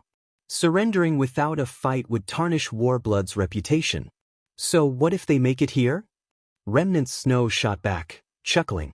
You're aware that I learned a special skill after I completed my Tier 3 promotion, right? With this skill, I can see through Black Cloak's concealment effects. Do you know what those players' levels and equipment standards are? How strong could they possibly be? Are they level 105 players in level 100 Dark Gold set equipment? The Tier 2 ranger offhandedly mocked the notion. He knew about Remnant Snow's identification skill. That skill was the reason Warblood had ordered the Berserker King to guard the Molten Canyon's exit in the first place. With him running the show, Heaven's Blade's members wouldn't be able to sneak out of the Molten Canyon with black cloaks. At this point, Tier 3 experts' equipment standards weren't much higher than Tier 2 players. Most Tier 3 experts were still wearing level 100 epic equipment. A player would only have a distinct advantage if they equipped level 100 Dark Gold set equipment, but obtaining that kind of equipment was nigh impossible for current players. More experts were reaching Tier 3, but not a single power had enough Tier 3 players to raid level 100 team dungeons, and because of that, obtaining level 100 plus top-tier equipment was still extremely difficult. Players could grind level 100 plus Grand Lords, but the best equipment those field bosses would drop would be fine gold rank. Bingo, Remnant Snow said, chuckling. Not only have they reached level 105, but they're even wearing Dark Gold set equipment. Level 105? Level 100 Dark Gold set equipment? How is that possible? The Tier 2 ranger exclaimed, astonished. Level 100 Dark Gold set equipment? Shaking his head, Remnant Snow revealed an envious expression as he said, they're not wearing level 100 Dark Gold set equipment. They're wearing level 105 Dark Gold set equipment. Impossible! How can they have possibly acquired such items? Stupefied, the ranger refused to believe his leader's claim. Obtaining level 100 Dark Gold set equipment was an unbelievable feat at the moment, and obtaining level 105 Dark Gold set equipment was an utter joke. Yet, that was what Remnant Snow had seen after using his special identification skill, so it must be absolute truth. Furthermore, the ranger had no reason to doubt his leader. Remnant Snow was fighting to become a vice commander. He wouldn't benefit in the least from iFlame's team go. As Remnant Snow had said, even if Warblood and Starlink sent Tier 3 experts as reinforcements, they'd be nothing but a joke against those 4-0 wing members. Why else would I have let Cleansing Flame's team leave without a fuss? Remnant Snow asked, rolling his eyes. As he stared at Shifeng's departing figure, a trace of fear flashed in his eyes. There was one bit of information he hadn't revealed, the fact that he hadn't gleaned the slightest detail regarding Shifeng. When he had stood before the swordsman, it had felt as if he were trying to stare down a Tyrannosaurus Rex. Honestly, the Tier 2 Ranger silently celebrated his leader's wisdom. Had they started a fight with those players, they all would have died. As Shifeng's group passed, delving deeper into the Molten Canyon unhindered, the various experts in the area gaped in shock. Leader, is Zero Wing's Black Flame really that powerful of a player? Remnant Snow actually stepped aside out of respect for him. The level 101 female cleric beside Cleansing Flame asked, confused and stunned. Even the various superpowers feared Tier 3 players, yet Remnant Snow had conceded after a few words from Shifeng. It was utterly unbelievable. I don't know exactly how powerful Guild Leader Black Flame is, but I know that this is an opportunity for us, Cleansing Flame said, excitement flashing in her eyes after seeing Remnant Snow's extraordinarily respectful display before Shifeng. She immediately tried to catch up with the small Zero Wing group. None of Heaven's Blade's members knew what she was up to. Guild Leader Black Flame, I am Cleansing Flame, one of Heaven's Blade's team leaders. Thank you for saving us. If you hadn't come along, we would have died here, Cleansing Flame sincerely thanked Shifeng. It was just a small effort on my part. There's no need to be so polite, Team Leader Flame, Shifeng said. Read latest chapters at Wuxia World. Shifeng hadn't intended to save Cleansing Flame's team. He had just wanted to spoil Warblood's fun. He had hoped that Remnant Snow would attack him, and he could use the chance to wipe out some of Warblood's members. He certainly hadn't expected the Berserker King to concede. It had left him with no choice but to abandon his original plan. Guild Leader Black Flame, may I request your help in saving our trapped commander? If you're willing to save our commander and her team, Heaven's Blade will offer this item as compensation, Cleansing Flame said as she revealed an ancient, withered tree branch. The branch didn't look like anything special, but it radiated a timeless aura. Moreover, it contained a powerful life force. The Tree of Life. When he saw that special tree branch, Shifeng couldn't help his shock.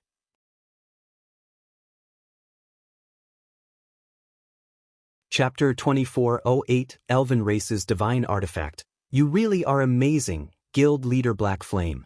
You recognized it at a glance. Cleansing Flame praised the swordsman, a little surprised when Shifeng identified the tree branch. Heaven's Blade had tried all sorts of methods to appraise the branch but failed to learn anything. In the end, they had only discovered the tree branch's identity after using an ancient appraisal scroll. And yet, Shifeng had known what the branch was after a quick glance. It was unbelievable. Everyone in God's domain knew about the Tree of Life, the elves' divine artifact, but there was very little information available about the tree itself. The most the average player knew about the Tree of Life was that it produced the Fruit of Life. The Fruit of Life was a sacred item that could resurrect NPCs, as well as a treasure that could drastically improve a living creature's potentials. Even kings and emperors coveted the Fruit of Life. It's no wonder why Warblood is out to get you and willing to go as far as to seal off the Molten Canyon. Shifeng realized what the previous encounter had been about when he saw the tree branch in Cleansing Flame's hand. That's right. Warblood found out about the tree branch and is doing everything it can to target us in the ancient ruin. Unfortunately, our commander is still trapped in the ruin, and we aren't strong enough to save her, Cleansing Flame said, clenching her teeth. However, that branch isn't one of the Tree of Life's main branches, just a side branch, Shifeng calmly deduced.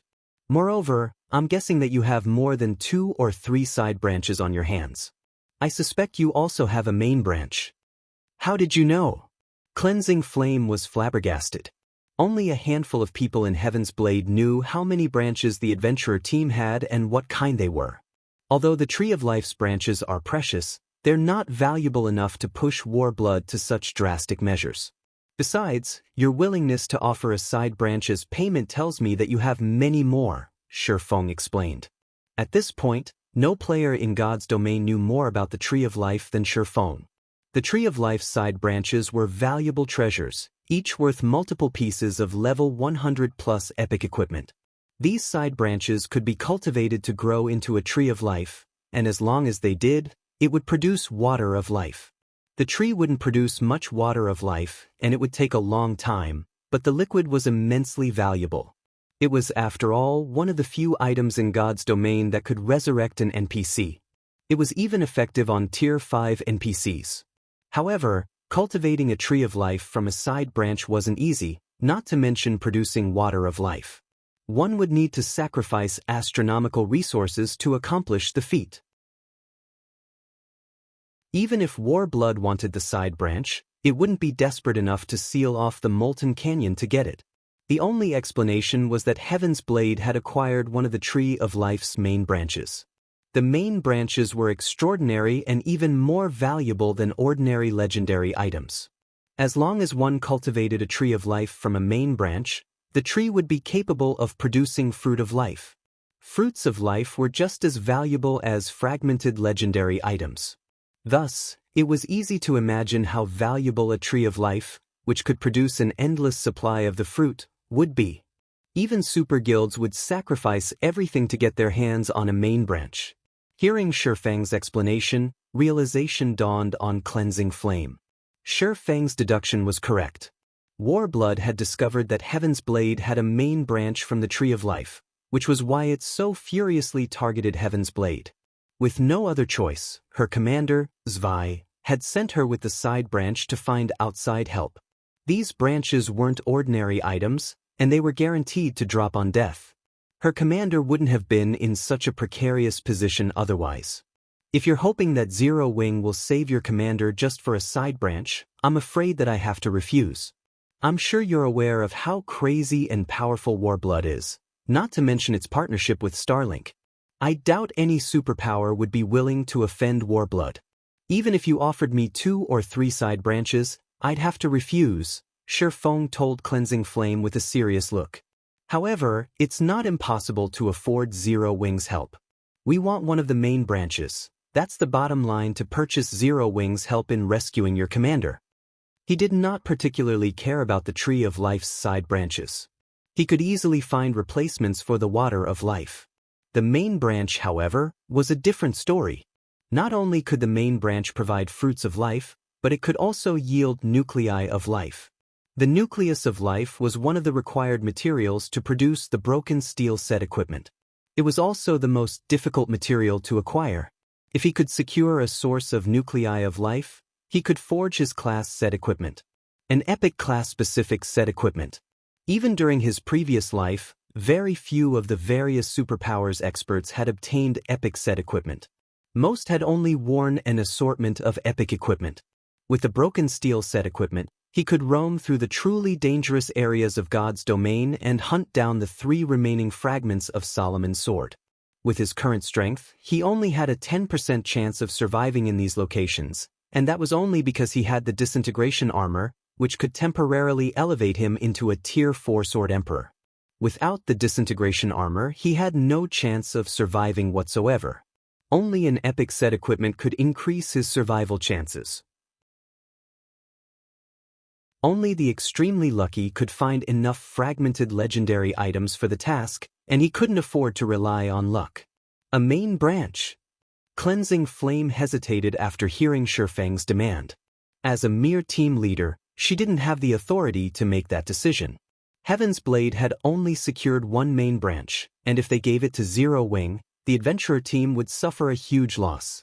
Furthermore, protecting the main branch in their possession was the very reason that her commander was struggling so desperately. She would have already offered the side branches to appease Warblood otherwise. Read latest chapters at Wuxia World. However, Cleansing Flame couldn't deny what Shifeng had said. Not only was Warblood Dragonheart Island's #1 adventurer team, but it also had Starlink's support. No superpower on the island would be willing to offend Warblood for a mere side branch from the Tree of Life. Guild leader Black Flame, I'm afraid I can't agree to that. I need to discuss the matter with my commander, Cleansing Flame said after giving the matter some thought. Rather than rejecting Shifeng's demand outright, she felt it was wisest to speak with her commander first.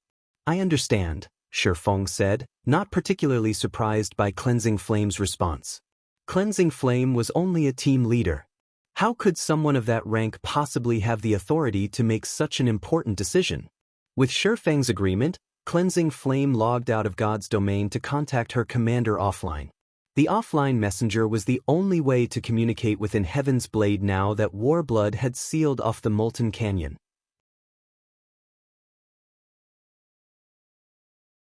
Chapter 2409, Thunder Eagle Reappears Molten Ruin, Inner Corridor. A team with fewer than 50 members fended off 2 level 106 Grand Lord ranked Guardian Knights while desperately trying to retreat toward the Molten Ruin's inner corridor.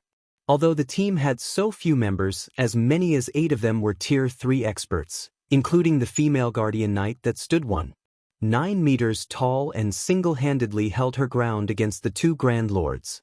She wore black and white runic armor, carried a shield engraved with dark runes in one hand, and wielded a 2-handed sword in the other. This female Guardian Knight's outstanding performance was the only reason that the other Tier 3 players on the team could focus on stopping the dozen or so Great Lord-ranked mechanical puppets, allowing the rest of the team to pull back safely. The Guardian Knight was none other than Zwei, Heaven's Blade's famous commander and the very soul of the adventurer team. Suddenly, a level 101, Tier 3 assassin appeared beside Zwei, reporting, "Commander, I've just received an offline message from Cleansing Flame.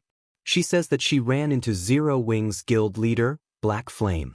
After negotiations, Black Flame stated that his price for rescuing us is one of the Tree of Life's main branches."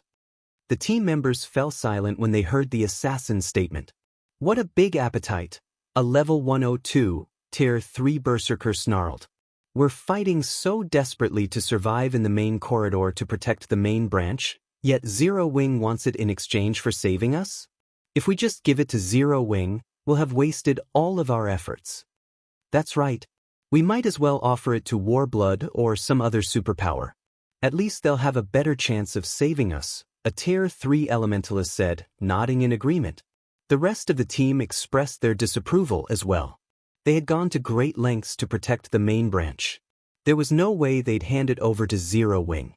If they had to give it away in exchange for their safety, they'd be better off making a trade with a true superpower. They'd be far more confident of a superpower saving them than Zero Wing. "Shadow, what do you think of this?" Zwei asked the Tier 3 assassin next to her. When she spoke, Zwei's voice sounded sacred, and the entire team quieted down. Everyone perked up and waited to hear their vice commander's opinion on the matter. "I'm afraid that keeping the Tree of Life's main branch will be too much of a challenge for us, Commander, and the side branches aren't nearly attractive enough to the various superpowers.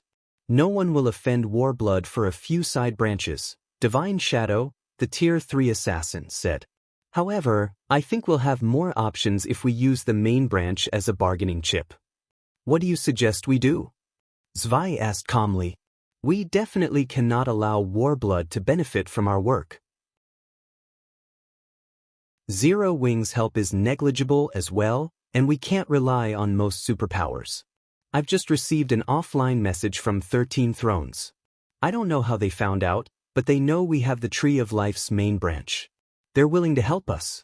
Not only will they send reinforcements to get us out of here, but they'll also provide protection and conveniences on Dragonheart Island in the future as long as we give them the main branch," Divine Shadow said. No one was happy with it, but they understood Divine Shadow's reasoning. The Molten Ruin was extremely dangerous. Although Dragonheart Island's various superpowers were here to find horned eagle eggs, most of them couldn't get past the ruin's outer region. Very few superpowers were strong enough to explore the inner region. Heaven's Blade's team had only managed to make it that far by relying on special means.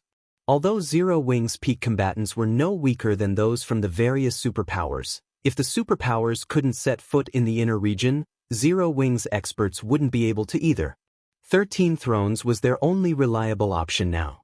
After listening to her vice commander's view, Zwei fell silent as she considered her options. Her team waited silently for her decision, but they wouldn't hesitate to follow their commander's orders, regardless of what she decided. "All right, let's go with your suggestion," Zwei said.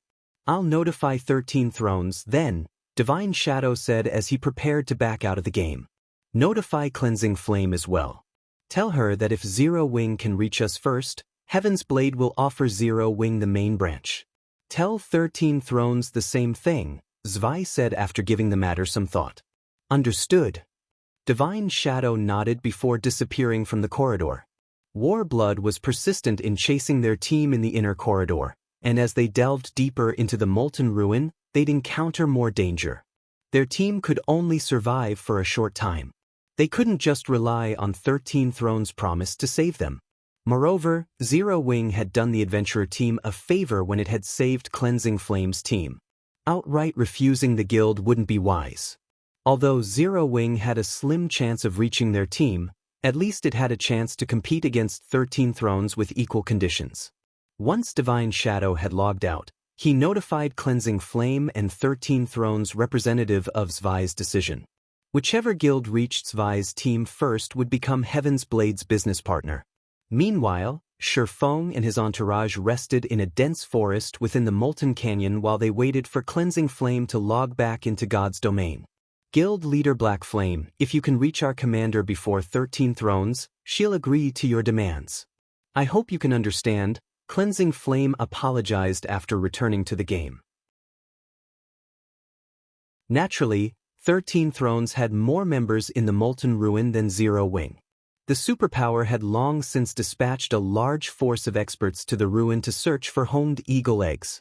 In fact, it had been the first guild to send experts into the Molten Ruin's inner region. Ordinary expert teams had no place in the Molten Ruin's inner region. Even with more than 20 Tier 3 experts leading its team, 13 Thrones had taken nearly 3 hours to reach the inner corridor. The monsters that guarded the path to the inner region were immensely powerful, and ordinary superpowers were utterly powerless against them. Heaven's Blade's team had only reached the inner region by relying on special means. In contrast to 13 Thrones' team, which was already in the area, Zero Wing's main force hadn't even gathered in the Molten Canyon yet. By the time the team arrived, 13 Thrones would have secured her commander's team. Shifeng had saved her team, but Cleansing Flame knew she couldn't change her commander's mind. This concerned the adventurer team's survival, after all. I understand. The survival of your adventurer team comes first. Commander Zwei has made a wise decision, Shifeng said, chuckling. He knew what Heaven's Blade was trying to pull. I just want to clarify, you're saying that if Zero Wing's members reach your commander and rescue her first, she'll hand us the Tree of Life's main branch, right? I believe that's the case. The question confused Cleansing Flame a little, but she nodded after finding no flaws in Shifeng's statement. That will make things simple, Shifeng said, smiling. Would you be willing to sign a contract with Zero Wing regarding this matter? Read latest chapters at Wuxia World. Simple? Cleansing Flame was even more confused, but she agreed to sign the contract. Her commander had already agreed to the conditions, and there was no harm in her representing her commander and adventurer team on the contract. Cleansing Flame and Shifeng signed a contract while one of her subordinates reported back to Heaven's Blade's commander. Since that's taken care of, let's go, Shifeng said, satisfied with the contract. Go? Go where? To save your commander, of course, Shifeng said, smiling. He then took out the Thunder Eagle's summoning flute and summoned the flying mount. A gigantic eagle with a wingspan of over 20 meters appeared above the forest with a deafening screech that echoed throughout the Molten Canyon.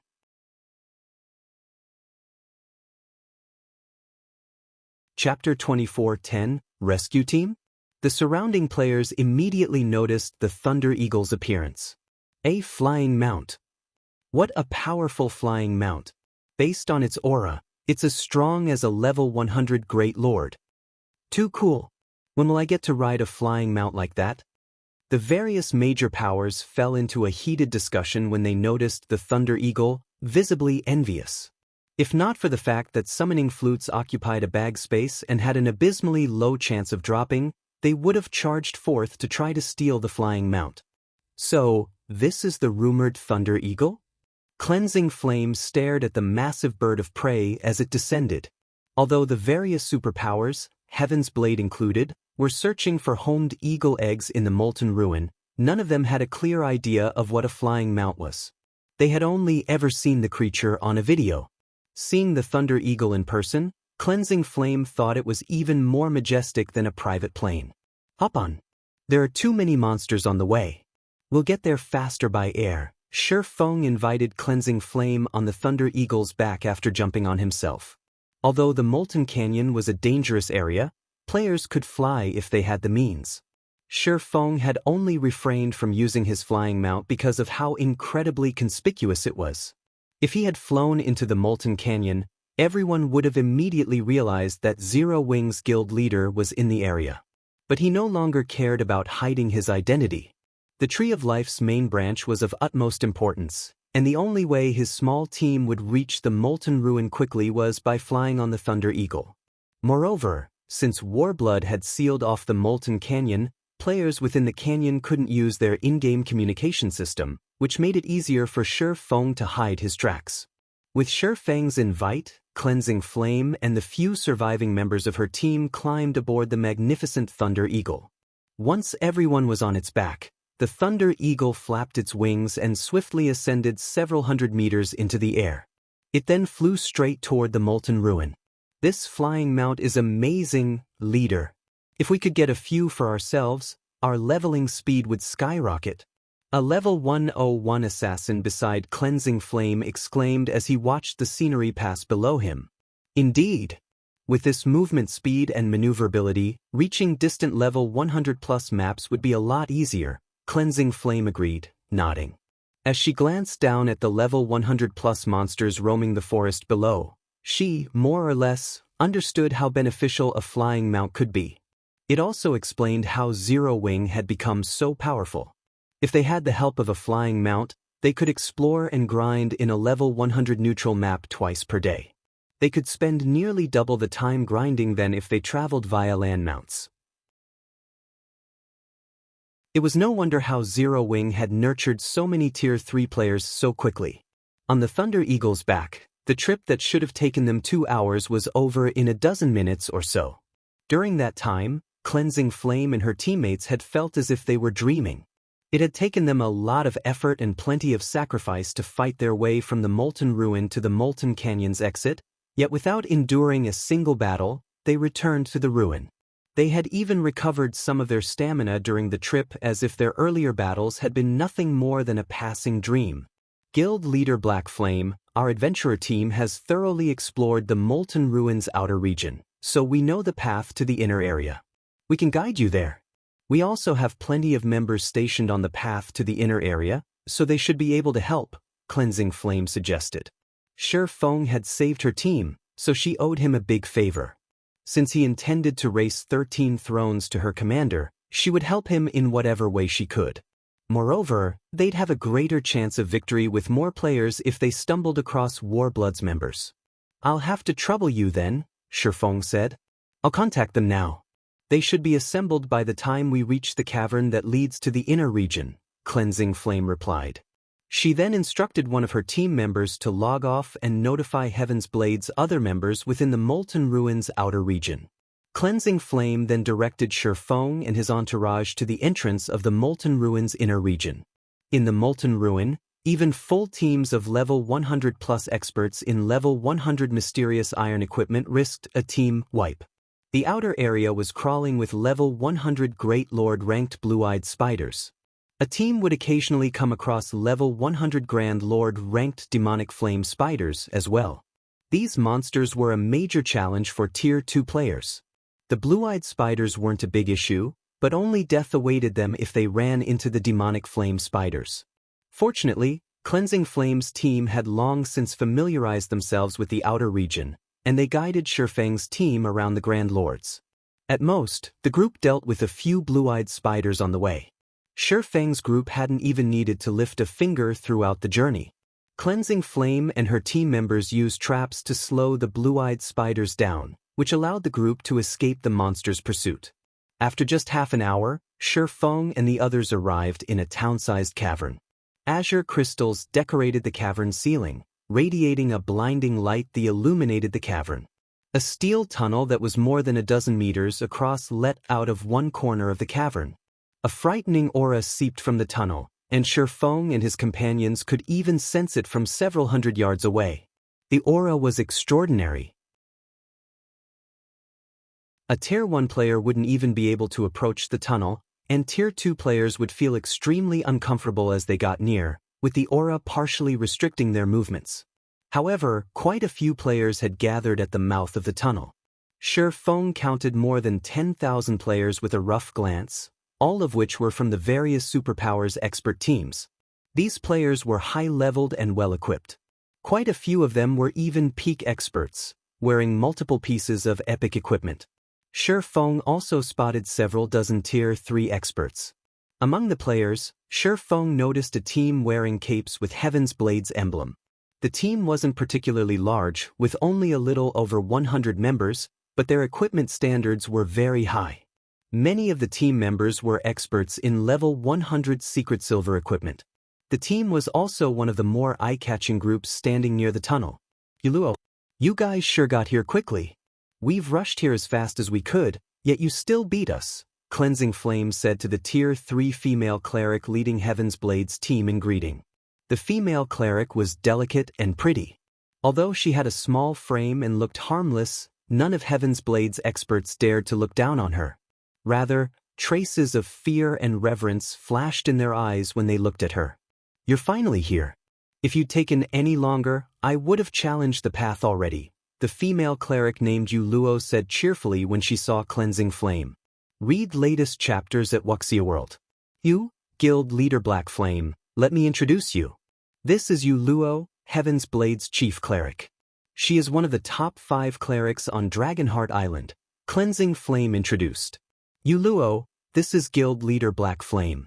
Guild Leader Black Flame is amazing. He even convinced Remnant Snow to spare us with just a few words. Greetings, Guild Leader Black Flame, Yuluo said. After hearing Cleansing Flame's introduction, she gave Shi Feng a careful, evaluating look. A moment passed, and she got straight to the point, asking, "May I know when your team will arrive? Our commander's situation isn't looking good.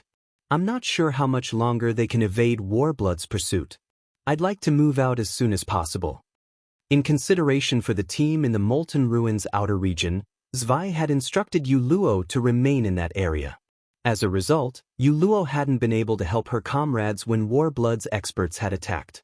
If the inner corridor hadn't been so dangerous, even for the various superpowers' main forces, she would have long since rushed to her commander's aid. Commander's aid. My team's here already. We can get moving when you're ready.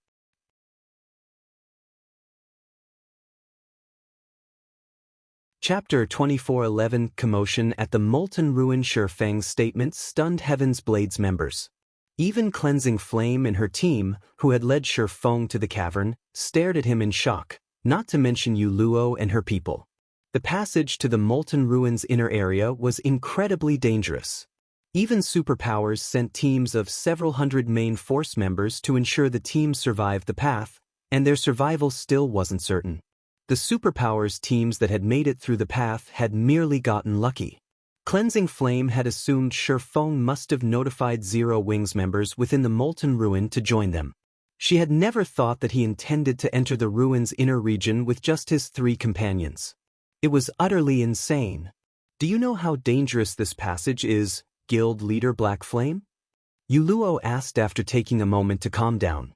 Seeing his serious expression, she continued, even the superpowers teams, which have 400 main force members, have less than a 50% chance of surviving the trip through the passage.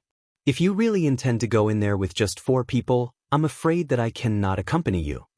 If Shi Feng hadn't done Heaven's Blade a favor by saving Cleansing Flame, Yuluo would have likely erupted at him. Because of Warblood, her team was already in a tight spot. She had only agreed to take the risk of returning to the passage because she had heard that Zero Wings guild leader was willing to save her commander. Due to that decision, her team had suffered several dozen casualties. And now, Shi Feng insisted that he only intended to rescue her commander with 4 players as if the Molten Ruin were his own backyard. It's a pity that team leader Yuluo isn't willing to come with us. Kola, get ready. We're heading in, Shi Feng said, unfazed by Yuluo's response. Understood. Kola was excited to head out, and without hesitation, he approached the tunnel's entrance. Helplessly, Turtle Dove and Shadow Sword followed after him. Heaven's Blade's members were again dumbfounded as they watched Zero Wings members. They hadn't actually thought Shi Feng was serious about going in with just 4 players. Luo, you went too far. Guild leader Black Flame is only entering the inner area to save our commander, Cleansing Flame hissed.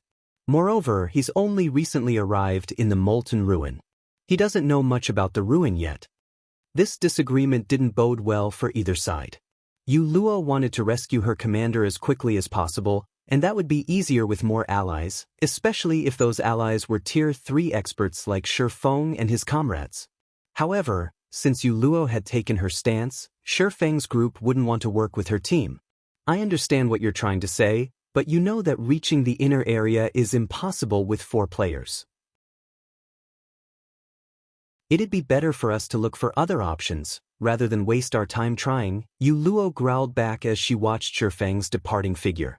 Sneering, she continued, I know a little about Black Flame too.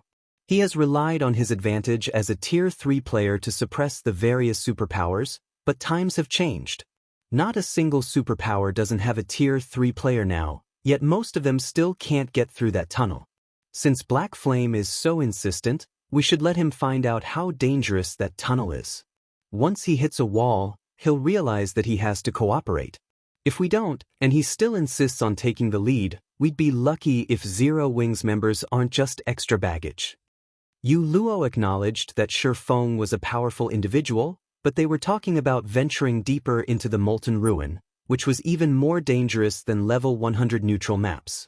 If Shi Feng had shown up with a large number of Zero Wings main force members, there wouldn't have been an issue, but he had only arrived with 3 companions, and Luo refused to let him take charge. When her commander's team had entered the inner region, War Blood hadn't sealed off the Molten Canyon yet, and she had received plenty of information about what to expect in that area. She wouldn't allow Shi Feng to lead her team blindly. Stay here then. I'll lead the way for them, Cleansing Flame said, sighing. Although Luo had a point, she was responsible for asking Shi Feng to save their commander. She couldn't abandon Zero Wing. She walked away from her fellow team leader and followed Shi Feng's group to the tunnel. Cleansing Flame is too soft. How are those 4 from Zero Wing going to listen to us if we don't let them suffer a little? Luo shook her head in exasperation as she watched Cleansing Flame walk off. She then turned to her 2 vice team leaders and said, Speak with the superpowers in the area. Tell them that Heaven's Blade will offer information about the passage, and we're willing to work with them to get to the inner corridor. Luo had no hopes for Zero Wing's 4 players. As far as she was concerned, their only hope for reaching their commander was to cooperate with the other superpowers in the cavern. She'd let Shi Feng know how laughable his 4-man rescue attempt was. Having received their orders, Luo's 2 vice team leaders got to work and began to speak with other superpowers. Meanwhile, a team of several hundred players emerged from the tunnel, and they were all in miserable shape. What? Even the Flamehammer adventurer team failed. The players waiting outside of the passage began to despair when they saw the players return to the cavern. Flamehammer was the 3rd-ranked adventurer team on Dragonheart Island, and it had sent 14 of its Tier 3 players to fight through the passage, yet even their powerful team had failed to reach the inner corridor. The team had gone in with 500 members, but only returned with 300. In addition, only 8 of the Tier 3 experts had survived the expedition. The loss was devastating for Flamehammer. Look at them and realize how immature you're being, Luo thought, chuckling as she glanced back at Shi Feng. However, Shi Feng reacted as if he didn't see Flamehammer's team and continued toward the tunnel without any hesitation. As he and his 3 comrades approached the tunnel with Cleansing Flame in tow, a commotion broke out in the cavern. They're entering the passage with just 5 players? Are they insane? Who are they? Didn't they see that even Flamehammer's team failed to make it through? Isn't that female guardian Knight Heaven's Blade's Cleansing Flame? I heard that Warblood is going all out to hunt down Heaven's Blade's commander in the inner corridor. They must be going in to save her. But with just 5 people? Are they suicidal? I bet they won't even get past the first guardian. I guess Heaven's Blade is really doomed. The various superpowers experts discussed Shi Feng and his small party, mocking Heaven's Blade. Overhearing it, Luo's complexion turned ashen. While everyone badmouthed her adventurer team, a giant statue, which had stood 100 yards in the tunnel, began to move.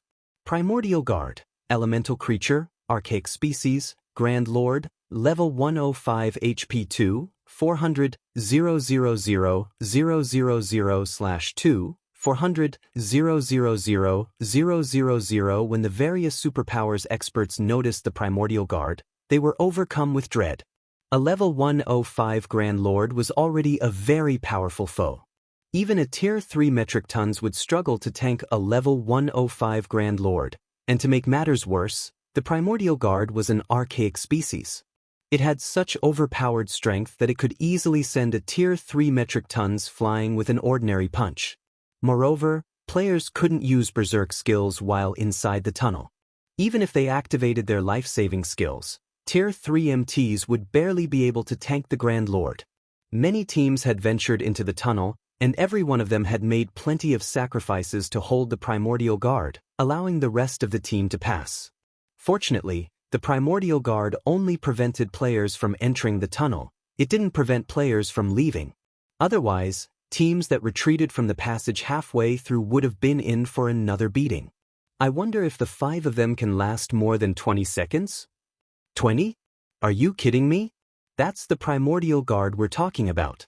Not even tier 3 MTs with active life-saving skills last more than a few hits. I bet they'll survive for 10 seconds at best. I agree.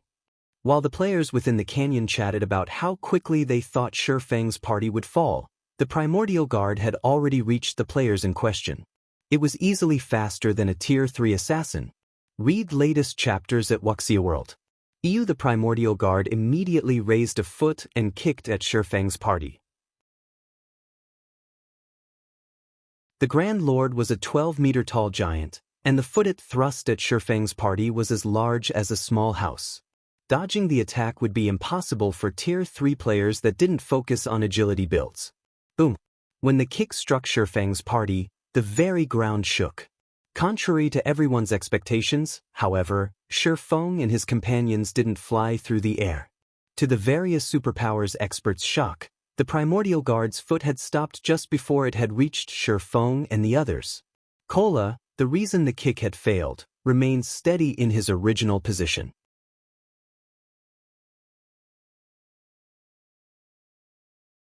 Chapter 24:12 Frostwolf sets might. This. Impossible. Is that Guardian Knight a monster? Who are they? Not even Zwei, Heaven's Blade's strongest MT, is that powerful. The various superpowers experts were indescribably shocked as they watched Kola stop the Primordial Guard's attack without stumbling back in the slightest. For a moment, they even wondered if they were hallucinating, but no matter how they rubbed their eyes, the scene before them remained the same. Realizing that this was real, they all wondered about Kola's identity.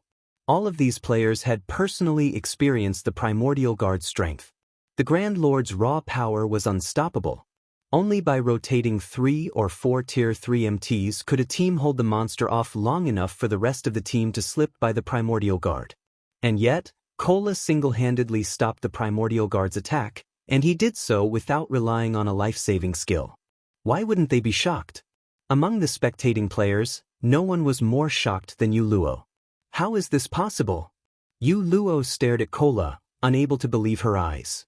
She hadn't thought that Zero Wings MT would be this powerful. Heaven's Blade's commander, Zwei, had fought with everything she had to tank the Primordial Guard, and she was one of the top 3 MTs on Dragonheart Island. Her astonishing strength was the reason that so many prideful independent experts were willing to submit to her commands. Before anyone could overcome their shock, the Primordial Guard, seeing that its first attack had failed, thrust its golden spear at Kola with enough power to make space itself tremble. What? It's using its spear already?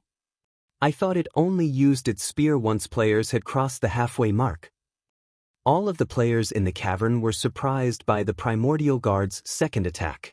They couldn't help the fear they felt when they saw the golden weapon. That golden spear had claimed many tier 3 MTs' lives thus far, giving those players no chance to retaliate.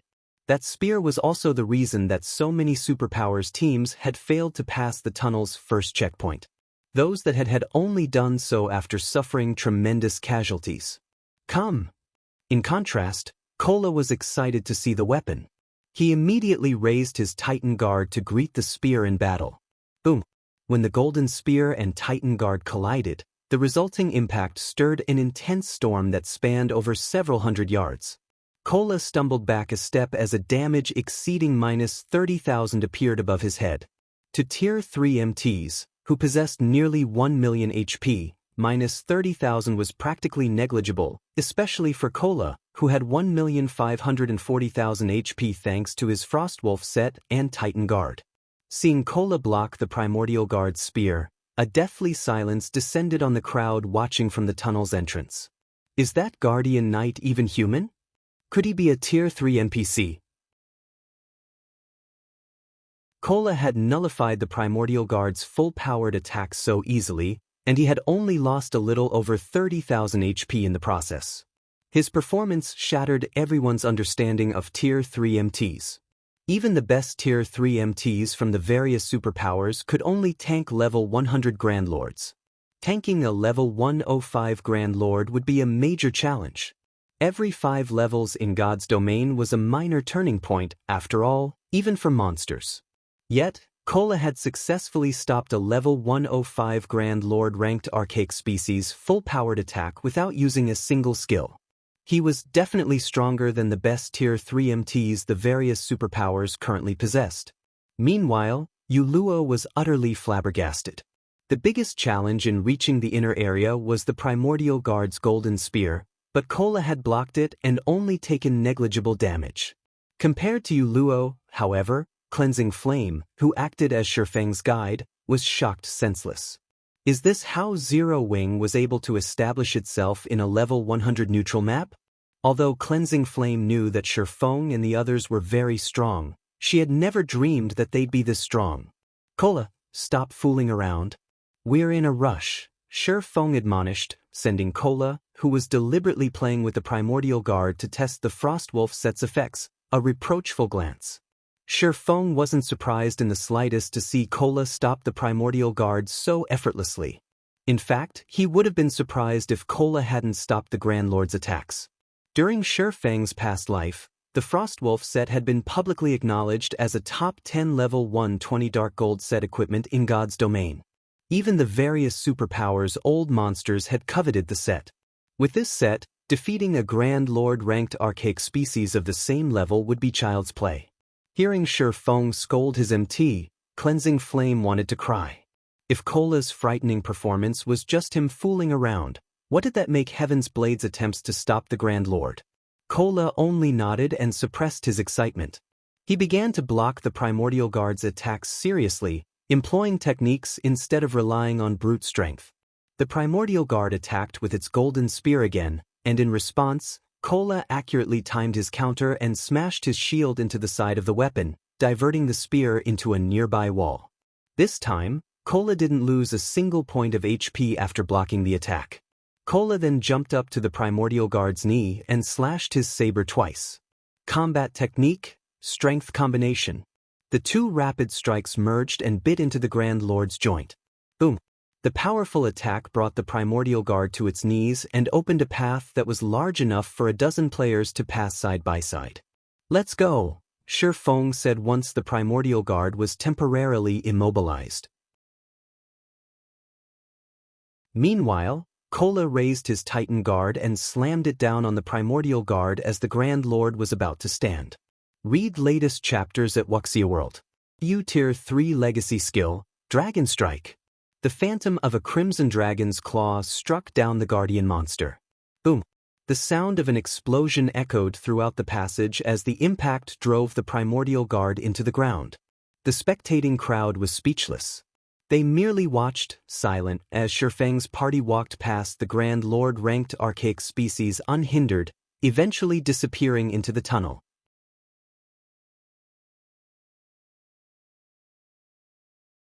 Chapter 24 Third, pray for themselves. Isn't that Guardian Knight a little too strong? Who is that guy? Where did Heaven's Blade find such a capable MT? With him in the lead, getting to the inner corridor will be at least 20% easier. As the various superpowers experts watched Shifeng's party disappear into the passage, envy welled up within them. Some even took the initiative to chat up Yuluo's team in hopes of working with Cola. In God's domain, MTs were the core of a team. With a powerful enough MT, a team would have a much higher chance of successfully raiding dungeons and exploring ruins. As long as a team could tank a monster, it could kill it. The various teams had already found quite a few horned eagle eggs in the Molten Ruin's outer region already. Needless to say, the Min's inner region would hold even greater treasure. If their teams had an amazing MT like Cola, the team's overall strength would reach a new level and they'd definitely be able to reach the inner corridor, gaining a massive advantage. Meanwhile, Yuluo and her team stared at the tunnel in stunned silence. Yuluo's expression was particularly gloomy. She had never thought Shifeng's party would be so strong. After Cola's display, she had to re-evaluate what she thought she had known about Tier 3 MTs. They've already gone into the tunnel, leader. What should we do? A level 102 shield warrior quietly asked. They had run all the way here for the sole purpose of entering the inner corridor and rescuing their commander, and they had just missed their best opportunity to do so. Even if they worked with another superpower to get through the tunnel, they wouldn't have more than a 50% chance of success. Even if they made it to the other side, they'd suffer severe losses. The shield warrior's question made Yuluo regret her earlier decision a little. She now knew she had been too impulsive.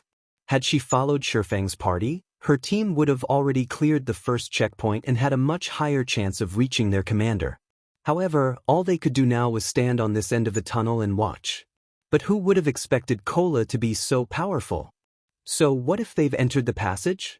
I refuse to believe that we can't reach the inner corridor without them. Yuluo snarled after snapping out of her daze. Reaching the inner corridor was difficult, but it wasn't impossible. Moreover, her team also had the information her commander's team had collected. Avoiding the traps and monsters in the tunnel would be far easier for them, and they had much higher chances of success than any other superpower's team. Yuluo's statement ignited the rest of her team's fighting spirit. They, too, wanted to prove to Shifeng's party that they were capable of reaching the inner corridor without Zero Wing's help. After Yuluo had negotiated with two superpowers and prepared to enter the tunnel, another team entered the cavern. Although this team only consisted of 50 members, it drew the attention of the various superpowers experts, who stared with serious expressions. The new arrival's collective aura was just too powerful. Of the 50 players on the team, 16 had reached Tier 3. The Tier 2 players had all reached level 102 and wore level 100 Secret Silver and pre-level 100 Epic equipment. The team members' equipment standards were off the charts. Demon Palace. They're going into? Yuluo's expression became grim when she saw the team. By now, every player on Dragonheart Island knew about Demon Palace. Aside from super guilds, Demon Palace feared no one. Warblood's current strength was the reason the various superpowers were so afraid of the guild. Warblood only used to be Dragonheart Island's third-ranked adventurer team, but after allying with Demon Palace, it had become the island's uncontested top adventurer team. Warblood's rise had been due to the demonic Hellworld's special legacy. At Tier 2, the special legacy provided incredible power, but after reaching Tier 3, experts with the legacy gained even more strength, becoming far more powerful than ordinary Tier 3 classes. After witnessing this, none of the superpowers wanted to provoke Demon Palace. Since Warblood had learned about the Tree of Life's main branch in Heaven's Blade's possession, it was likely that Demon Palace knew of it. While Yuluo was lost in thought, Demon Palace's team approached her. A robust, middle-aged man, who was 2.3 meters tall, stepped forward, smirking at Yuluo. You're Heaven's Blade's Yuluo, right? I've heard that you're one of the top 5 healers on Dragonheart Island. That's certainly an impressive feat. Might I ask you to relay a message to your commander? Evil Qilin, the middle-aged man, said, chuckling. What do you want me to tell her? Yuluo asked. She had a bad feeling about this. Let her know that it's not too late to surrender. But if she continues to refuse until we reach her, it will be too late, Evil Qilin said before turning and leading his team toward the tunnel. He didn't even bother to wait for a reply. As Evil Qilin's team walked away, Heaven's Blade's members fell silent. His tone had been amicable, but they had all sensed the killing intent in his words. "Leader, what should we do now that Demon Palace's members have gone in?" Zero Wings members and team leader Flame aren't far ahead of them, the level 102 shield warrior asked from beside Yu Luo. Evidently, the Demon Palace wanted to join the fray, and Evil Qilin's team wouldn't spare a single Heaven's Blade member they encountered in the inner corridor. The man's request had merely been a warning of their imminent deaths. The Demon Palace had sent 16 Tier 3 experts into the ruins' inner region, and 34 of the 50 team members were Refinement Realm or greater experts. Moreover, every member of the team possessed the demonic Hell World's special legacy. If Demon Palace's team ran into Feng and Cleansing Flame's party, they'd be slaughtered. "We can't contact Cleansing Flame to warn her. Zero Wings members can only pray for their guild leader," Yu Luo said helplessly. "Log out immediately and notify the commander of the situation. As for the rest of you, get ready. We're entering the passage." With Yu Luo's command, Heaven's Blade's members joined up with the two superpower teams they had partnered with and entered the tunnel. Meanwhile, Demon Palace's team effortlessly pushed through the monsters that had given the various superpowers experts headaches, arriving at the final gate leading to the inner corridor in less than 20 minutes. A magic array sealed the final gate, and players would only obtain the key to remove it by defeating the Guardian boss. Read latest chapters at Wuxia World. It looks like someone's just killed the boss, Commander," a Tier 3 ranger reported as he gestured to the steel gate enveloped in fog. The Grand Lord-ranked Guardian boss lay before the gate, and a single player was busy looting the boss while 4 others rested nearby. "That saves us a lot of trouble. You too, get rid of them and get me that key," Evil Qilin ordered as he glanced at the 2 Tier 3 assassins behind him. "Understood."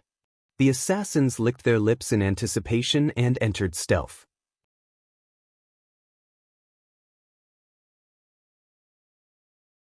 Chapter 24:14, Tough Opponent. As the 2 Tier 3 assassins vanished, the other Demon Palace members sat on the ground and rested while watching Feng's party in the distance. These players really have some bad luck. They must have gone to great lengths to defeat the Guardian boss, yet they have to deal with Gull and Rainbow right after their raid. "We should have just charged over and gotten rid of them." Gull and Rainbow have just reached Tier 3 and unlocked more of their legacy's potential. My guess is that the commander wants to give them a chance to get used to their new bodies. Their basic attributes are on an entirely different level than when they were still Tier 2 after all. Many of the Tier 3 experts from Demon Palace watched the 2 assassins in envy. Their strength had substantially increased after reaching Tier 3, and getting used to it was proving difficult. Although they often sparred with each other, a sparring match couldn't compare to true battle. However, they also knew that Evil Qilin wanted to prioritize Wind Gull and White Rainbow's growth. Both assassins had incredible potential for growth. Despite the fact that he was only 27, Wind Gull had already reached the Void Realm. White Rainbow, who was the same age as Wind Gull, had reached the half-step Void Realm standard. Since they had completed their Tier 3 promotion quests so soon, their future was limitless. There would be a massive difference between reaching Tier 3 now and completing the Tier 3 promotion quest in the next 2 weeks. Players would encounter completely different opportunities. This was precisely why Evil Qilin prioritized the 2 assassins. Someday, they might become domain realm experts and true pillars of the guild. Meanwhile, Wind Gull and White Rainbow used a footwork technique that allowed them to get within 30 yards of Feng and his 4 companions without the slightest sound. "Rainbow, you take care of that Tier 2 female Guardian Knight. I'll distract the other 2 MTs. Once you get rid of the female Guardian Knight, we'll take our time and play with the others. But you'd better not kill the Tier 3 Berserker beside the woman," Wind Gull whispered as he watched Cleansing Flame rest. He didn't care about a Tier 2 player like Cleansing Flame, but to ensure that their training went smoothly, they'd get rid of the miscellaneous target first. "Relax. How could I waste an opportunity like this? Hopefully, they're not so weak that they die too quickly," White Rainbow whispered back, excitement flashing in his eyes. Opportunities to fight Tier 3 experts were extremely rare right now. Although they could spar in the battle arenas around God's domain, it was impossible to push themselves without the threat of the system's death penalty. Moreover, every player had their own combat style, and they could only rapidly improve by fighting different opponents. "Let's begin," Wind Gull declared. He started to sneak toward the two resting Tier 3 MTs and waited for White Rainbow to make his move. White Rainbow adjusted his footwork and dashed toward Cleansing Flame like a cooling breeze. He had integrated with his environment. Not even Tier 3 players with sharp perception would detect him, let alone a Tier 2 player like Cleansing Flame. 25 yards, 20 yards, 15 yards. As White Rainbow inched closer to Cleansing Flame, he took more care with his movements. When only 10 yards remained between him and his target, the assassin unsheathed his daggers. Just as White Rainbow was about to attack, Shadow Sword, who had been relaxing with his eyes shut, opened them. Without warning, he swung his great sword, sending an energy blade toward Cleansing Flame. It startled the exhausted Guardian Knight. Shadow Sword's energy blade was so sharp that it sliced through the air cleanly, and his execution was so fast that Cleansing Flame had no time to react. Just as she thought she was about to die, however, she heard a metallic clang beside her. The attack had revealed a hidden figure behind her, and when she saw him, she broke out in a cold sweat. Cleansing Flame had never thought that she'd fail to notice someone creeping up to her. Fortunately, Cleansing Flame was a peak expert. Reacting quickly, she leaped forward, creating some distance between her and the nefarious stranger. If an assassin was able to get so close to her undetected, she knew he'd be extraordinarily powerful, and she didn't bother with an offensive or defensive maneuver. Furthermore, the assassin was a Tier 3 player, and she knew she would be no match for him. "You discovered me? It seems you're not such a weakling after all," White Rainbow said, unfazed by the fact that Cleansing Flame had escaped his grasp. He ignored Cleansing Flame and focused his attention on Shadow Sword with an ecstatic expression as he said, "It seems I can take this seriously now." Although his footwork wasn't as masterful as Wind Gull's, detecting him from farther than 7 or 8 yards should be very difficult for ordinary Tier 3 experts. Shadow Sword, however, had noticed him from a little over 10 yards, which proved that the man's combat standards were considerably high. At the very least, Shadow Sword had better perception than an ordinary Tier 3 player. Meanwhile, Wind Gull, who had watched this play out from a short distance away, became just as excited. "Rainbow sure is lucky. I knew I should have started the attack instead," Wind Gull thought, regretting his strategy as he watched Shadow Sword. As he finished that thought, however, another energy blade flew toward him, forcing him to evade and expose himself. Wind Gull spun toward the attack's origin, astonished when he saw who had launched the energy blade. The attack had come from the 5-man party's Tier 3 male Guardian Knight, and based on his accuracy, this Guardian Knight had long since noticed him. Moreover, the Tier 3 female shield warrior had clearly sensed him as well. "Who are these people?" Wind Gull stared at Kola and his comrades, surprised. Wind Gull was already amazed that Shadow Sword had discovered White Rainbow, but he found it unbelievable that the party's 2 Tier 3 MTs had discovered him while stealthed as well. When he was in stealth, only his commander and vice-commander could sense his presence from 10 yards away, yet these 2 MTs could do the same. For a moment, Wind Gull even wondered if he had really activated stealth. When Cleansing Flame saw White Rainbow and Wind Gull, she paled. "Demon Palace members. Why are they here?" Cleansing Flame had a bad feeling when she saw the 2 Tier 3 assassins' guild emblems. "Oh, you guys are from Heaven's Blade?" Wind Gull sneered when he saw Heaven's Blade's logo engraved on Cleansing Flame's armor. "This is a good opportunity to get rid of you, then. Rainbow, ignore that female knight. Target their Tier 3s first." "Got it." White Rainbow became serious about this battle and prepared to meld with the shadows once more. "Don't think you can hide from us so easily." Shadow Sword bellowed as he charged at White Rainbow, hacking at the assassin with his great sword. Shadow Sword's attack was simple, but White Rainbow couldn't dodge the strike due to the man's high attack speed. Realizing this, the assassin raised his daggers to block the attack. A loud, metallic clang echoed throughout the tunnel, and the impact threw White Rainbow nearly 6 yards back as he instantly lost more than 20,000 HP. When he landed, he nearly lost his footing as well. How is this possible? Seeing the Berserker throw White Rainbow with a single swing confused Wind Gull.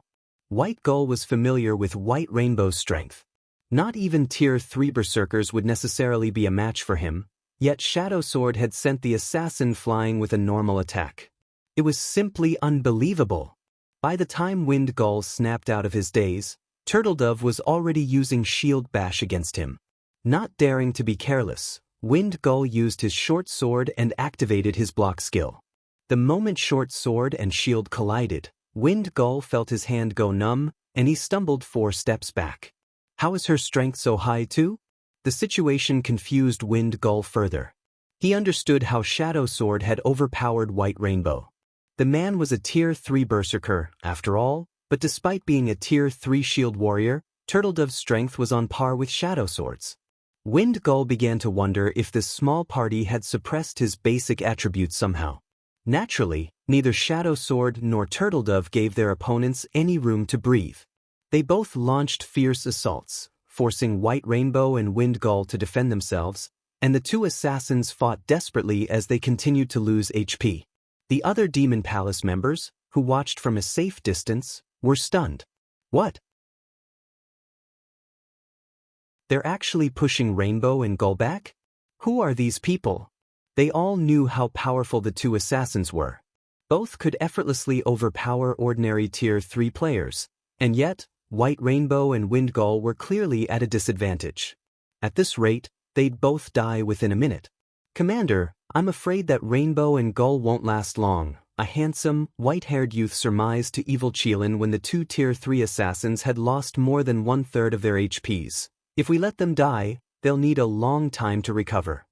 I suppose we'll have to call off this training session, evil Qilin said as he nodded in agreement with his Vice Commander, Dark Scorpion's, statement. Take a group and save them. Every Tier 3 player was a precious combatant for Demon Palace. He couldn't afford to let the two assassins lose a level during their training. Dark Scorpion grabbed 6 of the team's Tier 3 experts and hurried toward White Rainbow and Wind Gull. When Cleansing Flame noticed 7 more Tier 3 players approach, she felt her scalp tingle, particularly when she saw Dark Scorpion among them. Dark Scorpion was famous on Dragonheart Island. Once, he had killed the commanders from 2 of Dragonheart Island's top 10 adventurer teams, instantly becoming one of the most famous players on the island.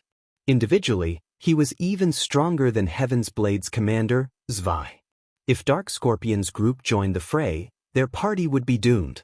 Read latest chapters at Wuxia World. Suddenly, however, a blue lightning bolt arced toward Dark Scorpion and his minions. Seeing this, Dark Scorpion and his allies slid to a halt and attempted to evade the attack. After dodging the lightning bolt, Dark Scorpion's group turned toward the Tier 3 Sword King that had launched the attack. Who are you? Are you trying to make Demon Palace your enemy? Dark Scorpion hissed coldly, glaring at Shifeng's cloaked figure. That lightning bolt had felt lethal to Dark Scorpion, and it was the first time he had felt such a threat since he had reached Tier 3. He didn't dare take this mysterious swordsman lightly. This is a fair, one-on-one match. You can't blame me for trying to stop you if you plan on interfering, Shifeng threatened as he returned Killing Ray to its sheath.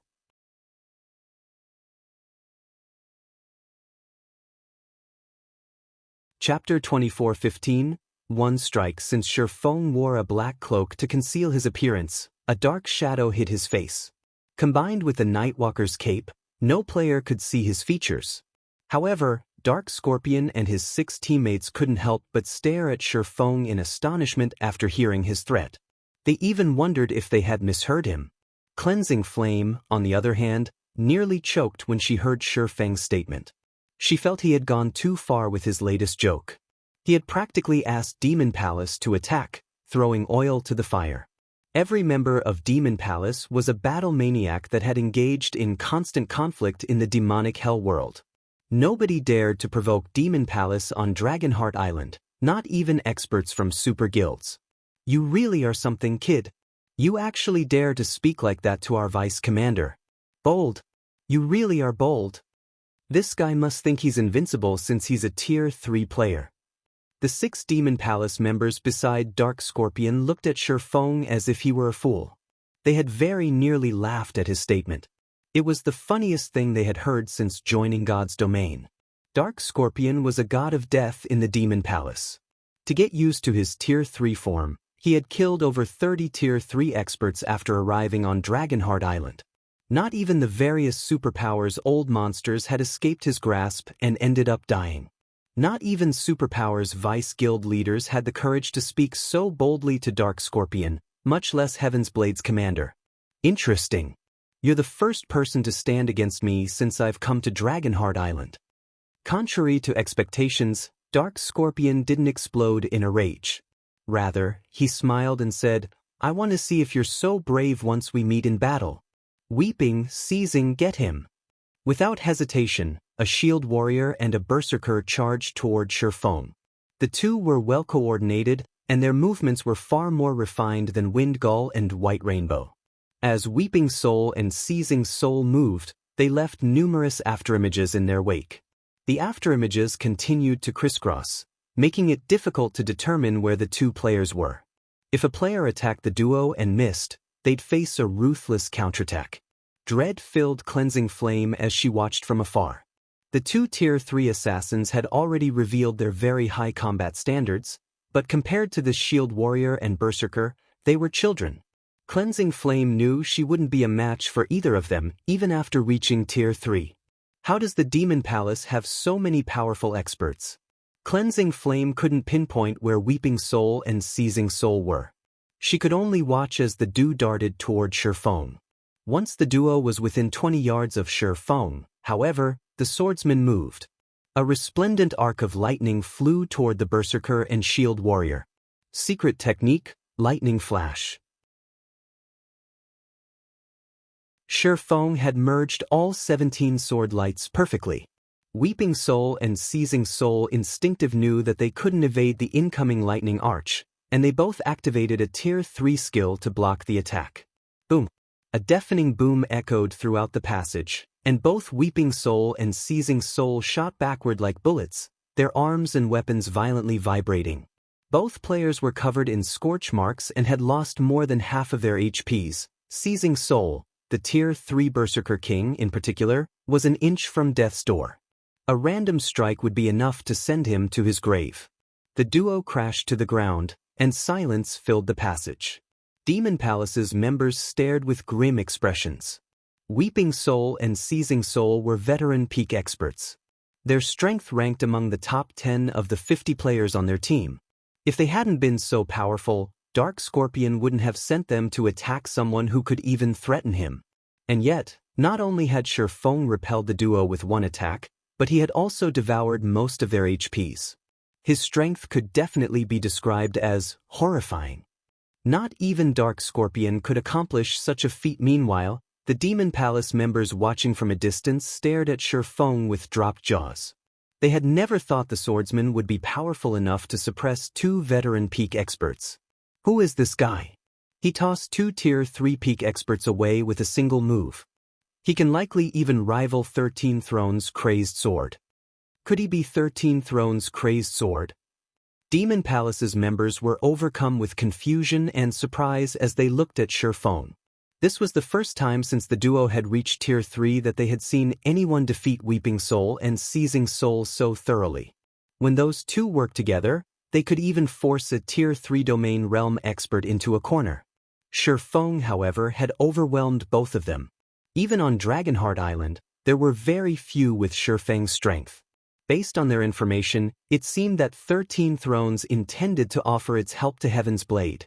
With a sword king like Shifeng before them, they assumed he was the Super Guild's Crazed Sword. Crazed Sword, huh? Even evil Qilin knew he had to take the situation seriously. If their opponent really was 13 Thrones' Crazed Sword, they'd have to be careful. Crazed Sword wasn't just incredibly powerful, he also represented 13 Thrones. Demon Palace might be able to ignore the various super first-rate guilds on Dragonheart Island, but it could not do the same with super guilds. A confrontation with such powerful guilds wouldn't be easy for Demon Palace. It's no wonder why you're so brave. With this kind of strength, you are certainly capable of ranking among the top 20 on Dragonheart Island, but I don't care if you're 13 Thrones crazed sword or not. No matter what, I will interfere. Dark Scorpion snarled as he watched Wind Gull and White Rainbow's HPs fall to a critical low.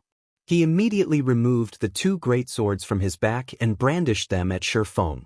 Dark Scorpion's two greatswords radiated a dismal glow as they absorbed mana from his surroundings.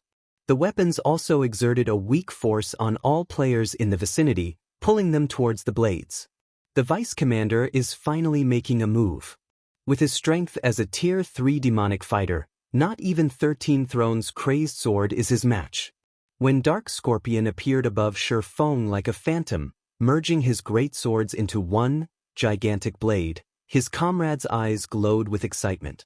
Dark Scorpion's greatswords were the Netherblades, an epic weapon set, and that move was his trademark. Dark Scorpion had used the move to severely injure a Grand Lord of the same level. If players received this attack, only death awaited them. Moreover, the attack was impossible to dodge since it covered an AoE of 15 by 50 yards. Not even a Domain Realm expert could evade his attack. Die! Looking down at Shifeng, Dark Scorpion swung the gigantic blade. In response, Shifeng unsheathed Killing Ray and countered the descending weapon with a light slash. Although Shifeng's counterattack seemed gentle, everyone saw space split around the weapon. A lightning bolt then toward the gigantic blade among the gloomy, blue flames, and a pitch-black tear followed it. Lightning slash. Against the brilliant lightning bolt, Dark Scorpion's merged weapons were as flimsy as paper, and Shifeng's counter-strike sundered the gigantic blade in half as it passed through the weapon. Before anyone could react, Dark Scorpion's blade began to disintegrate, and a fine cut and scorch marks appeared on his body. Like a puppet with cut strings, Dark Scorpion, who still hung in the air, tumbled gracelessly to the ground, an item appearing beside his corpse. He died. Read latest chapters at Wuxia World. The Vice Commander's dead? Impossible! Demon Palace's members panicked, unable to pull their astonished gazes away from Dark Scorpion's corpse. They couldn't believe that someone had killed him with a single hit. Everyone turned toward Shifeng, overwhelmed by fear and curiosity. Suddenly, evil Qilin realized something. With a grim expression, he turned to Shifeng and asked, "Sword King, Black Flame."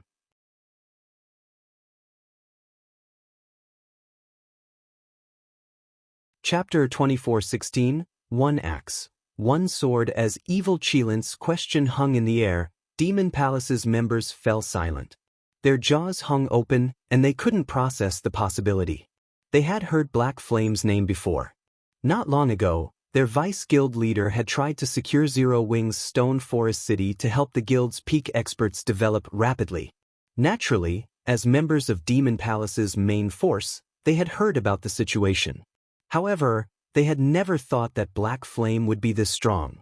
Black Flame's ability to instant-kill Dark Scorpion, the vice commander of Demon Palace's main force, was unbelievable. Even evil Qilin could hardly believe the notion, but he had earnestly researched the swordsman and studied his battle videos. The lightning bolt that had killed Dark Scorpion was one of Black Flame's trademark moves, Lightning Slash, and had claimed many experts' lives. Although he hadn't thought it important before, evil Qilin had heard that Zero Wing was one of the powers trying to rescue Heaven's Blade's commander.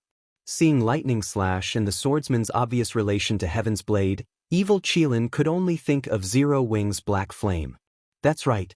We meet again, Elder Qilin," Shifeng said, chuckling as he sheathed Killing Ray. He did not bother to hide his identity. Hearing Shifeng acknowledge his identity, Demon Palace's members gasped.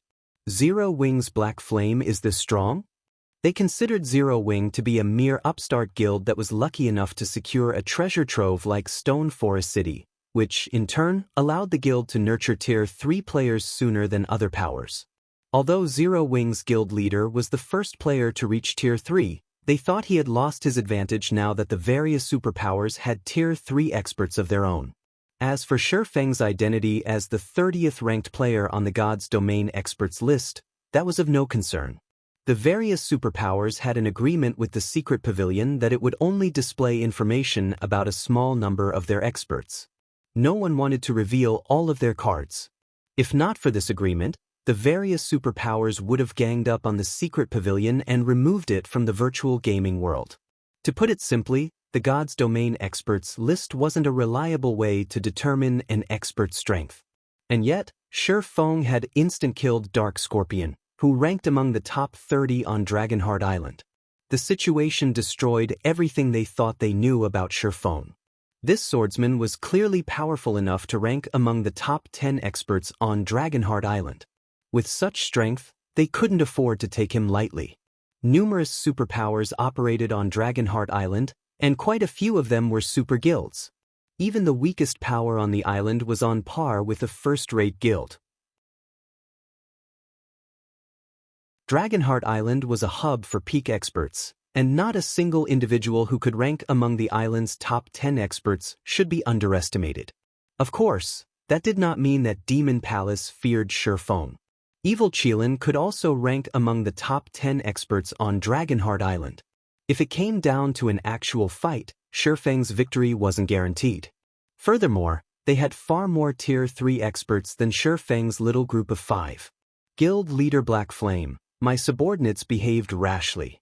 May I request that you spare them? Then we can go our separate ways, Evil Qilin asked as he gestured to Wind Gull and White Rainbow. Hearing the request, Cleansing Flame breathed a sigh of relief. If Evil Qilin wanted a fight, the outcome wouldn't be in their favor. Even if Zero Wings members were far stronger than expected, Demon Palace still had 15 combat-ready Tier 3 players on its team. Moreover, team battles weren't like one-on-one fights.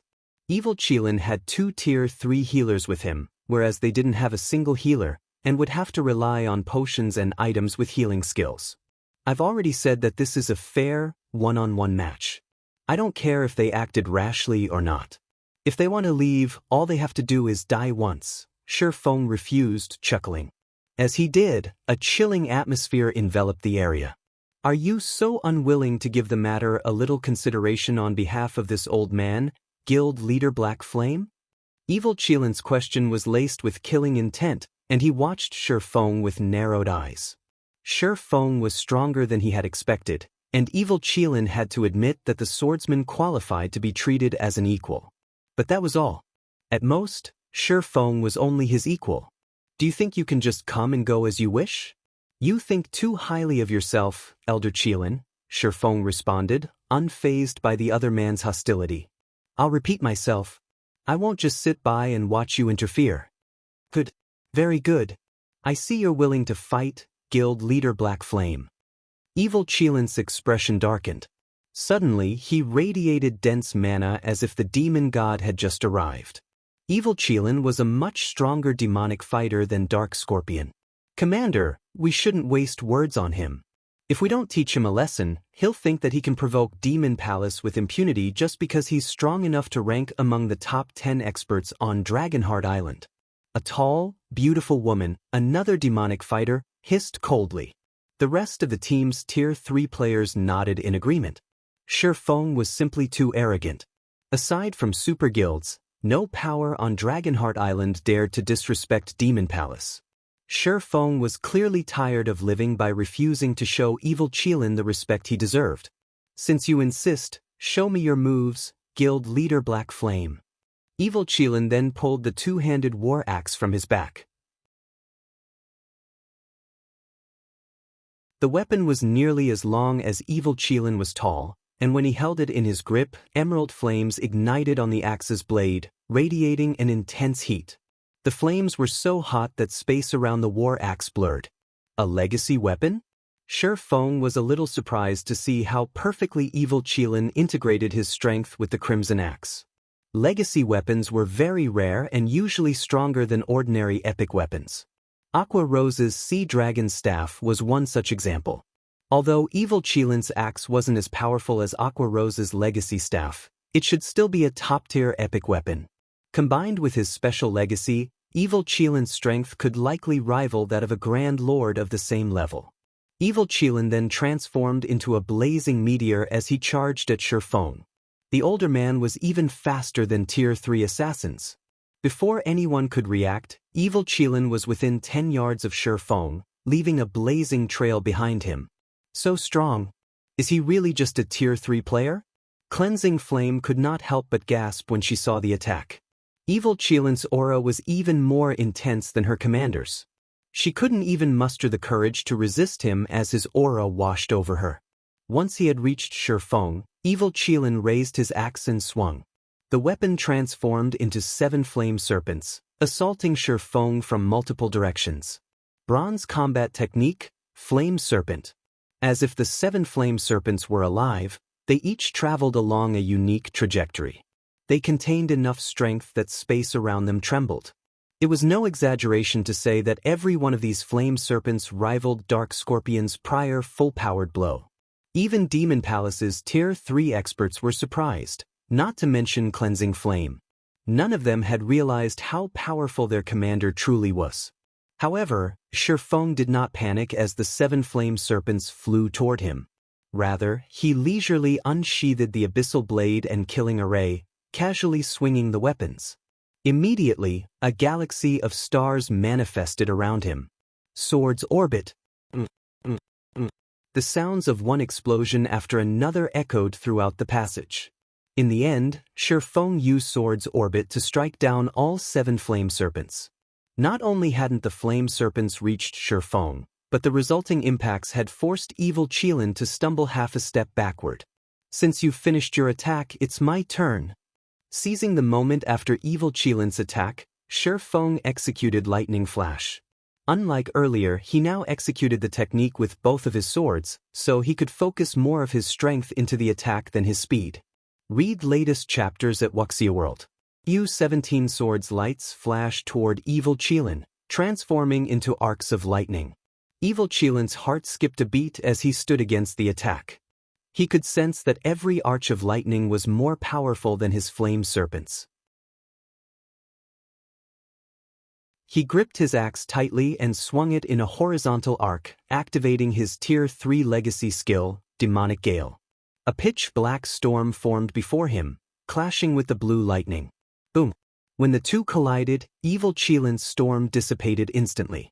Although he had done his best to evade and deflect Shifeng's attack, one of the lightning strikes had brushed past his shoulder, leaving a scorch mark and taking 1/4 of his HP. The difference between their strengths was clear.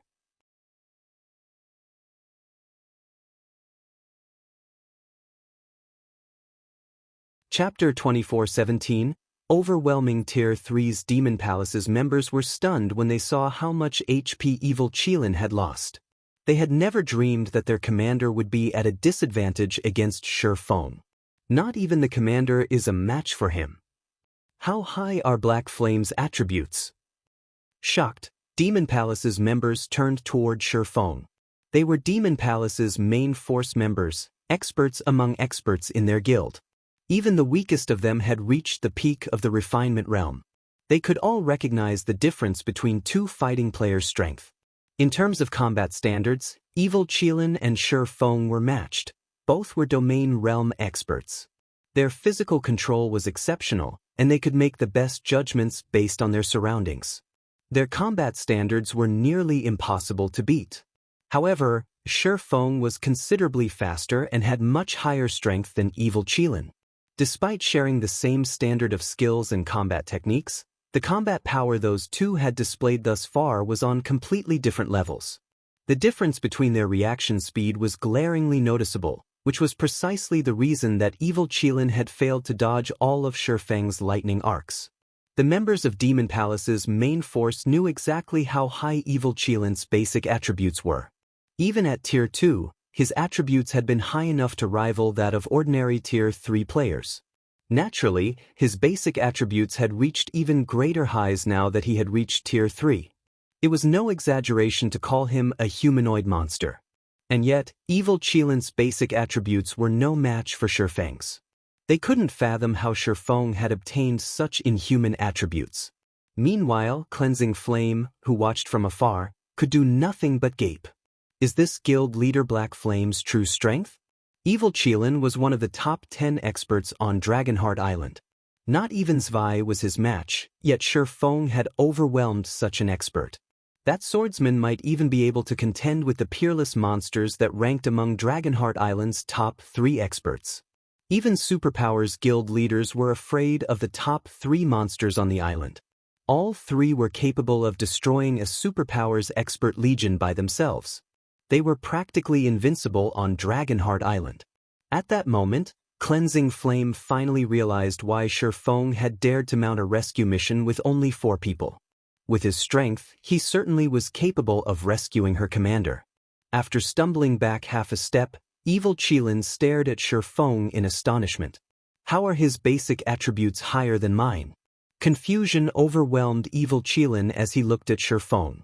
He currently wore the level 100 Legacy set equipment for the Demonic Fighter class, and combined with his Legacy's effects, he had the strength to rival Grand Lords of the same level. Still, he could only surpass the power in Shi Feng's normal attacks by using a Tier 3 skill. Moreover, he wasn't nearly as fast as Shi Feng, which had resulted in him taking a hit.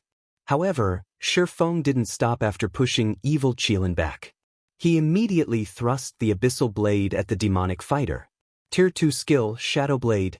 10 phantom swords flew toward Evil Qilin from all directions, leaving him no room to retreat. Realizing that he couldn't evade the phantom swords, Evil Qilin swung his war axe in a horizontal slash and activated the Demonic Fighter class's defensive skill, Iron Wall. At his command, 4 magic barriers appeared around him, each twice as large as an MT's shield.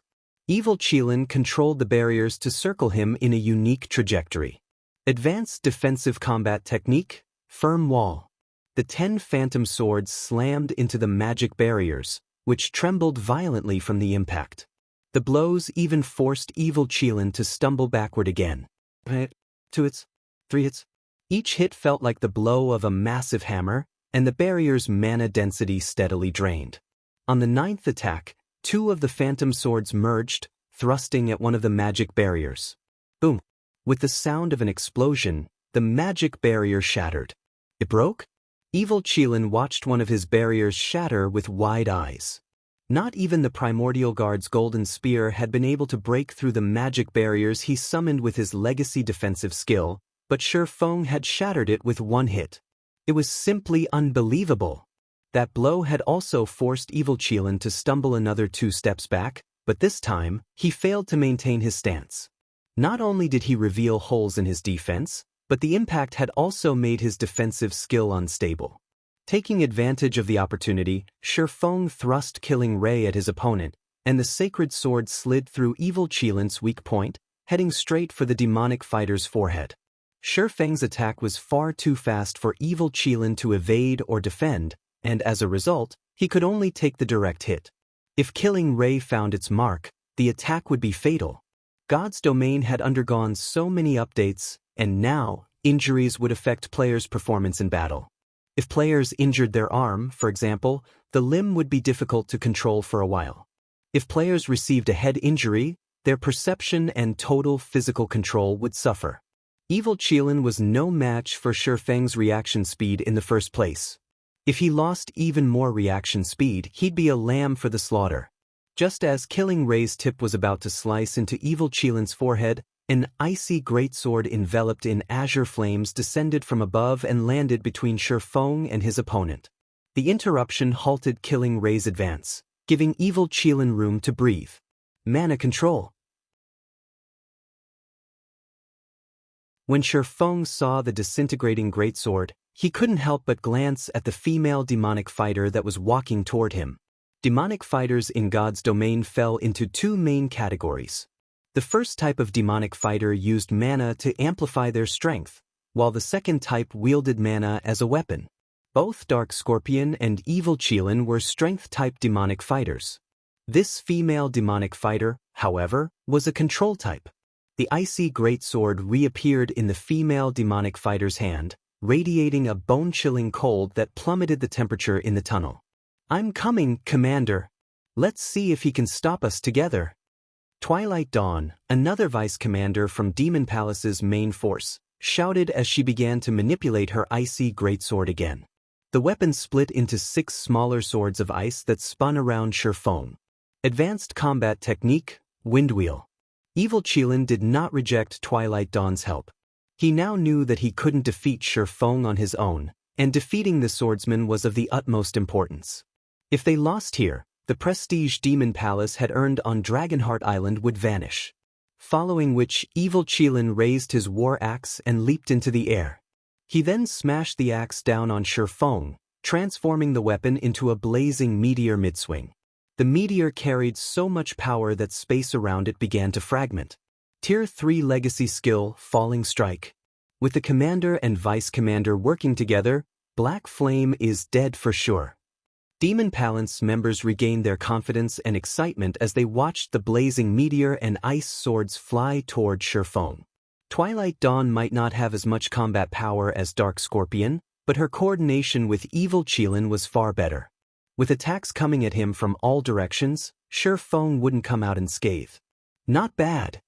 Shifeng praised as he watched the 8-meter radius meteor and 6 ice swords. His gaze hardening, Shifeng slashed Killing Ray at the axe-turn meteor while he swung Abyssal Blade to counter the icy swords around him. Dragon Breath. 9 Dragon Slash. A brilliant beam of white light shot through the air, crashing into the descending meteor.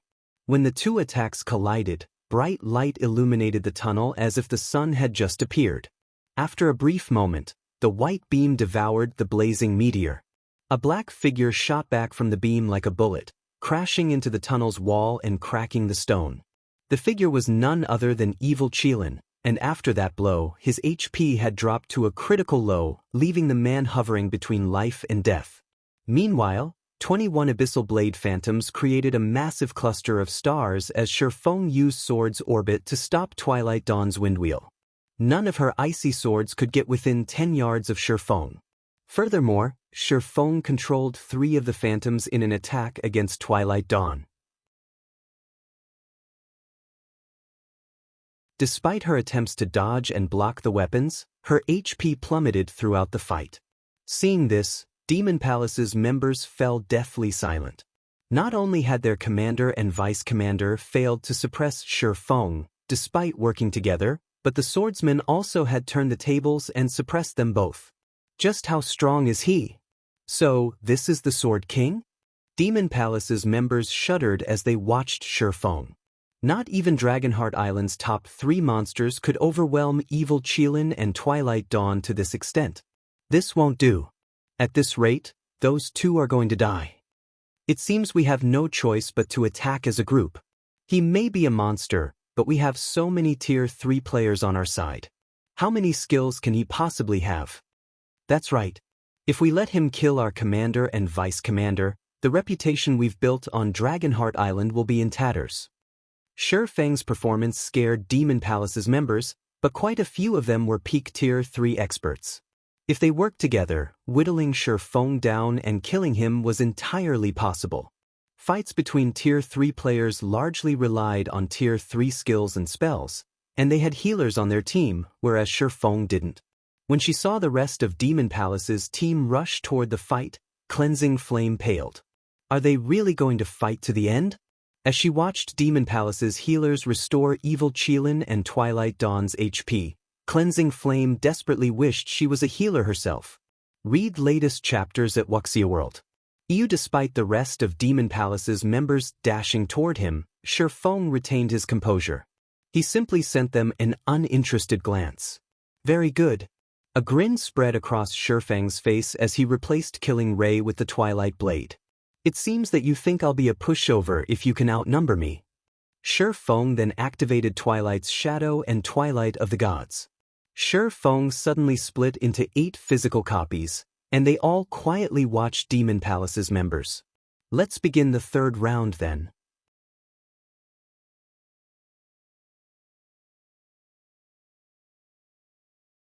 Chapter 24:18, Soloing a Team. Demon Palace's members froze, shocked when they saw Shifeng split into 8 clones of himself.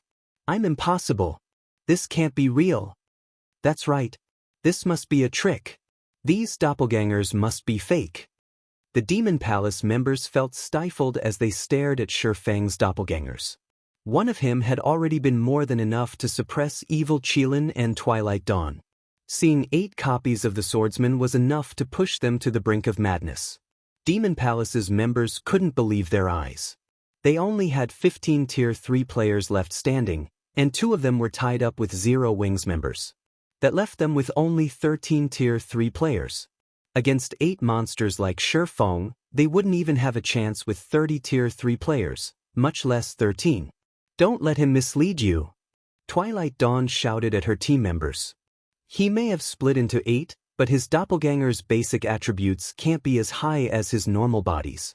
Besides, he's controlling all 8 doppelgangers by himself. Their combat standards will be limited, and we have healers on our side. We can outlast him. Twilight Dawn could sense that the doppelgangers were physical, and the development had dealt a massive mental blow. However, she could also sense that the doppelgangers' auras were weaker than Shi Feng's normal aura, which proved that their basic attributes weren't as high. At the end of the day, Shi Feng was still human. Controlling all 8 clones perfectly was impossible. Even as a domain realm expert, at most, he should be able to control 3 doppelgangers at the Void Realm standard. He'd be fortunate if he could get the remaining doppelgangers to the Refinement Realm. On average, Shi Feng's 8 clones could fight at the Flowing Water Realm standard and only the initial stages. Tier 3 experts had no reason to fear these significantly weaker versions of Shi Feng. Hearing Twilight Dawn's encouragement, the Demon Palace players snapped out of their dazes and mustered their courage once more. They had been so shocked to see Shi Feng's 8 clones that they had forgotten that players weren't like NPCs. No player could perfectly control so many doppelgangers. Is that so? Shi Feng chuckled when he heard Twilight Dawn's deduction, and all 8 of him charged at Demon Palace's members. They were experts among experts, and as such, Demon Palace's members didn't panic, despite facing the doppelgangers' sudden assault. They retaliated with everything they had, with the Tier 3 melee players rushing to meet the doppelgangers in battle while the Tier 2 MTs formed a defensive line to protect their healers and long-range players. Meanwhile, Twilight Dawn went all out against the doppelganger before her. While manipulating the 6 ice swords to attack, she cast her Tier 3 legacy spell, Demonic Fall. Let's see how long you last. The 6 icy swords radiated a frightening amount of mana as the intensity of their auras doubled. These weapons then attacked as one, each one locked onto the doppelganger's vital points. This move was even stronger than evil Qilin's Flame Serpent, and controlled by a half-step domain realm expert. They could even give Tier 3 domain realm experts a run for their money. Shi Feng was controlling his doppelgangers in the fight against Demon Palace's other Tier 3 experts. If she could force him to focus most of his attention on the doppelganger she fought, the other doppelganger's combat standards would suffer. This would make it easier for the other Demon Palace members to kill off Shi Feng's doppelgangers. However, Shi Feng remained unfazed as he faced Twilight Dawn's all-out attack. His doppelganger merely executed Sword's orbit and created a barrier of stars around itself. Metallic clangs echoed throughout the tunnel as the ice swords bounced off the glittering stars. None of the weapons were able to reach the doppelganger, which continued to approach Twilight Dawn. How is this possible? Twilight Dawn was shocked as Shi Feng's doppelganger so effortlessly deflected her attacks. She could see the flaws in the doppelganger's offense and defense and knew it was only at the Flowing Water Realm standard, yet Shi Feng relied on his doppelganger's powerful basic attributes to bridge the gap. However, Twilight Dawn didn't know that Shi Feng's basic attributes were even higher than a Grand Lord's of the same level. Moreover, Shi Feng had already reached level 107. Even if his doppelgangers only had 85% of his basic attributes, they were still as powerful as a level 105 Grand Lord. While Twilight Dawn tried to fight through her shock, Demon Palace's Tier 3 experts were at a complete disadvantage against Shi Feng's doppelgangers, and they continued to lose HP. Many of them couldn't even hold their ground, and the doppelgangers sent them flying with a single hit. If not for the rear-line healer's diligent healing, they would have long since fallen. Even evil Qilin, who had just recovered to full HP, failed to secure an advantage against the doppelganger he fought. Of course, that doppelganger was also the strongest of Shi Feng's clones, with combat standards to rival veteran peak experts. For a time, Shifeng's 8 clones thoroughly suppressed Demon Palace's 40-plus experts, repeatedly pushing them back and away from Wind Gulls and White Rainbow's fights. Is he even human? Twilight Dawn began to panic as Shifeng suppressed her team all by himself. Their team was the main force of Demon Palace's 3rd trump card legion. Almost no one was strong enough to threaten them. And yet, Shifeng single-handedly pushed their team to the brink of annihilation. Surviving was enough of a problem right now, let alone saving their 2 assassins. This was an utter nightmare. Everyone, hold on for a little longer. Black Flame's doppelgangers can't last that long. Once the doppelgangers are gone, his time will be up. Evil Qilin shouted, seeing his teammates lose their confidence. Shifeng's performance had exceeded his expectations, but doppelganger skills typically had a short duration.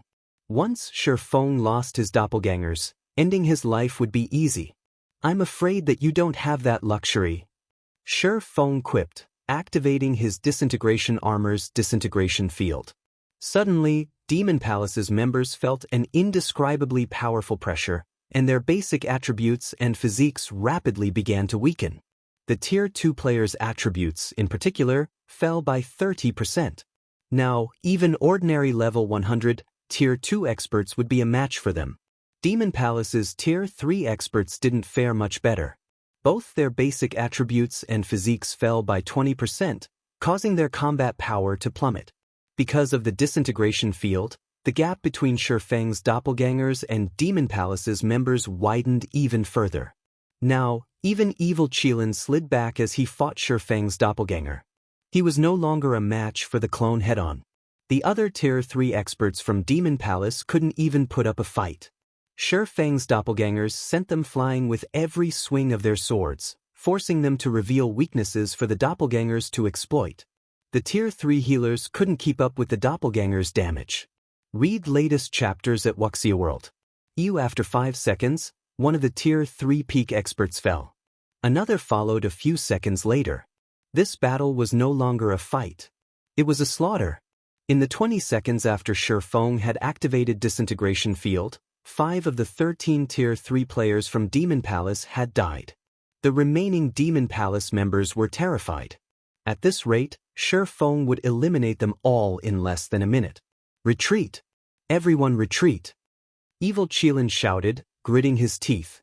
He couldn't continue watching Shifeng massacre his team.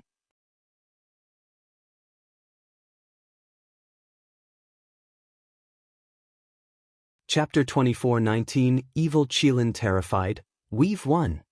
Hearing Evil Qilin's order to retreat, Cleansing Flame's jaw hit the floor. When Demon Palace had first arrived on Dragonheart Island, it had caused a huge sensation, and many of the superpowers had quickly learned to fear it. Of all the feats Demon Palace had accomplished on the island, the most amazing was its achievement of elevating Warblood to the #1 adventurer team on Dragonheart Island. Meanwhile, Evil Qilin's team had beaten the various superpowers' main forces into submission, ensuring that no one dared to oppose his guild. Aside from a few super guilds' main forces, not a soul on Dragonheart Island could contend with Evil Qilin's team. When Cleansing Flame had learned that Demon Palace had sent Evil Qilin's team to hunt down her commander, she had nearly fallen to despair. Heaven's Blade had the power, more or less, to resist Warblood, but against Demon Palace, it would be utterly helpless. And yet, not only could Shifeng contend with the main force from one of Demon Palace's trump card legions, but he had also defeated that team. It was unbelievable. Although Dragonheart Island's top 3 experts could defeat Evil Qilin's team, they'd have to rely on guerrilla warfare in the fields to pick off the team members. Defeating the team head-on was practically impossible.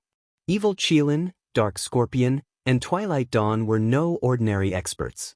Evil Qilin, in particular, was one of the top 10 experts on Dragonheart Island and fully capable of annihilating Heaven's Blade's main force by himself.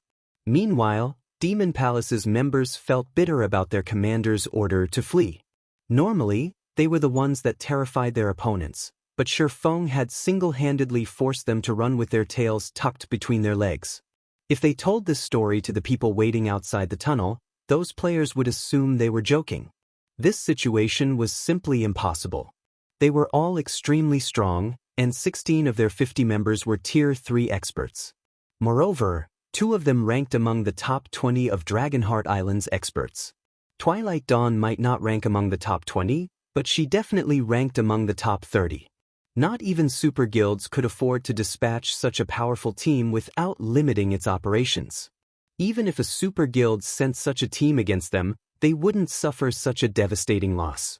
However, this impossibility had happened, and their opponent wasn't a trump card legion from some super guild. They merely faced a pseudo-superpower, and to make matters worse, Zero Wings guild leader, Shifeng, had defeated them without help. If word of this spread, Demon Palace's reputation on Dragonheart Island would be ruined.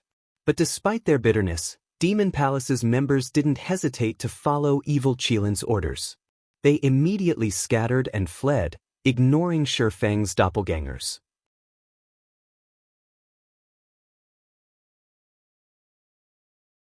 Their retreat was so decisive that even Shifeng was stunned by their abrupt response.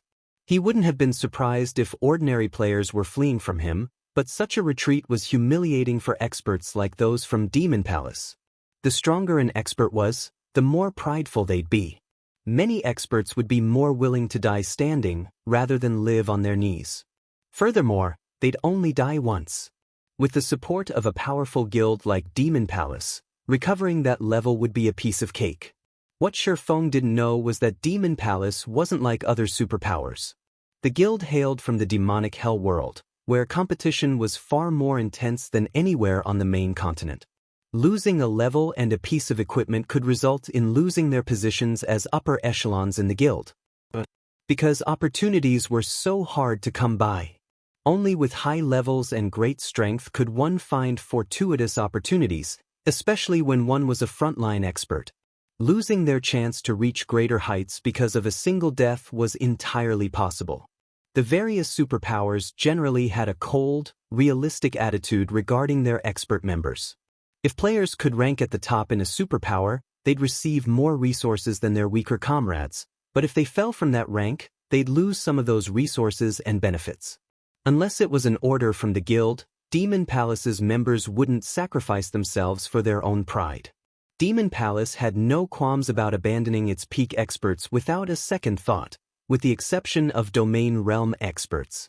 Given enough time, talent, and resources, the guild could nurture more Void Realm experts.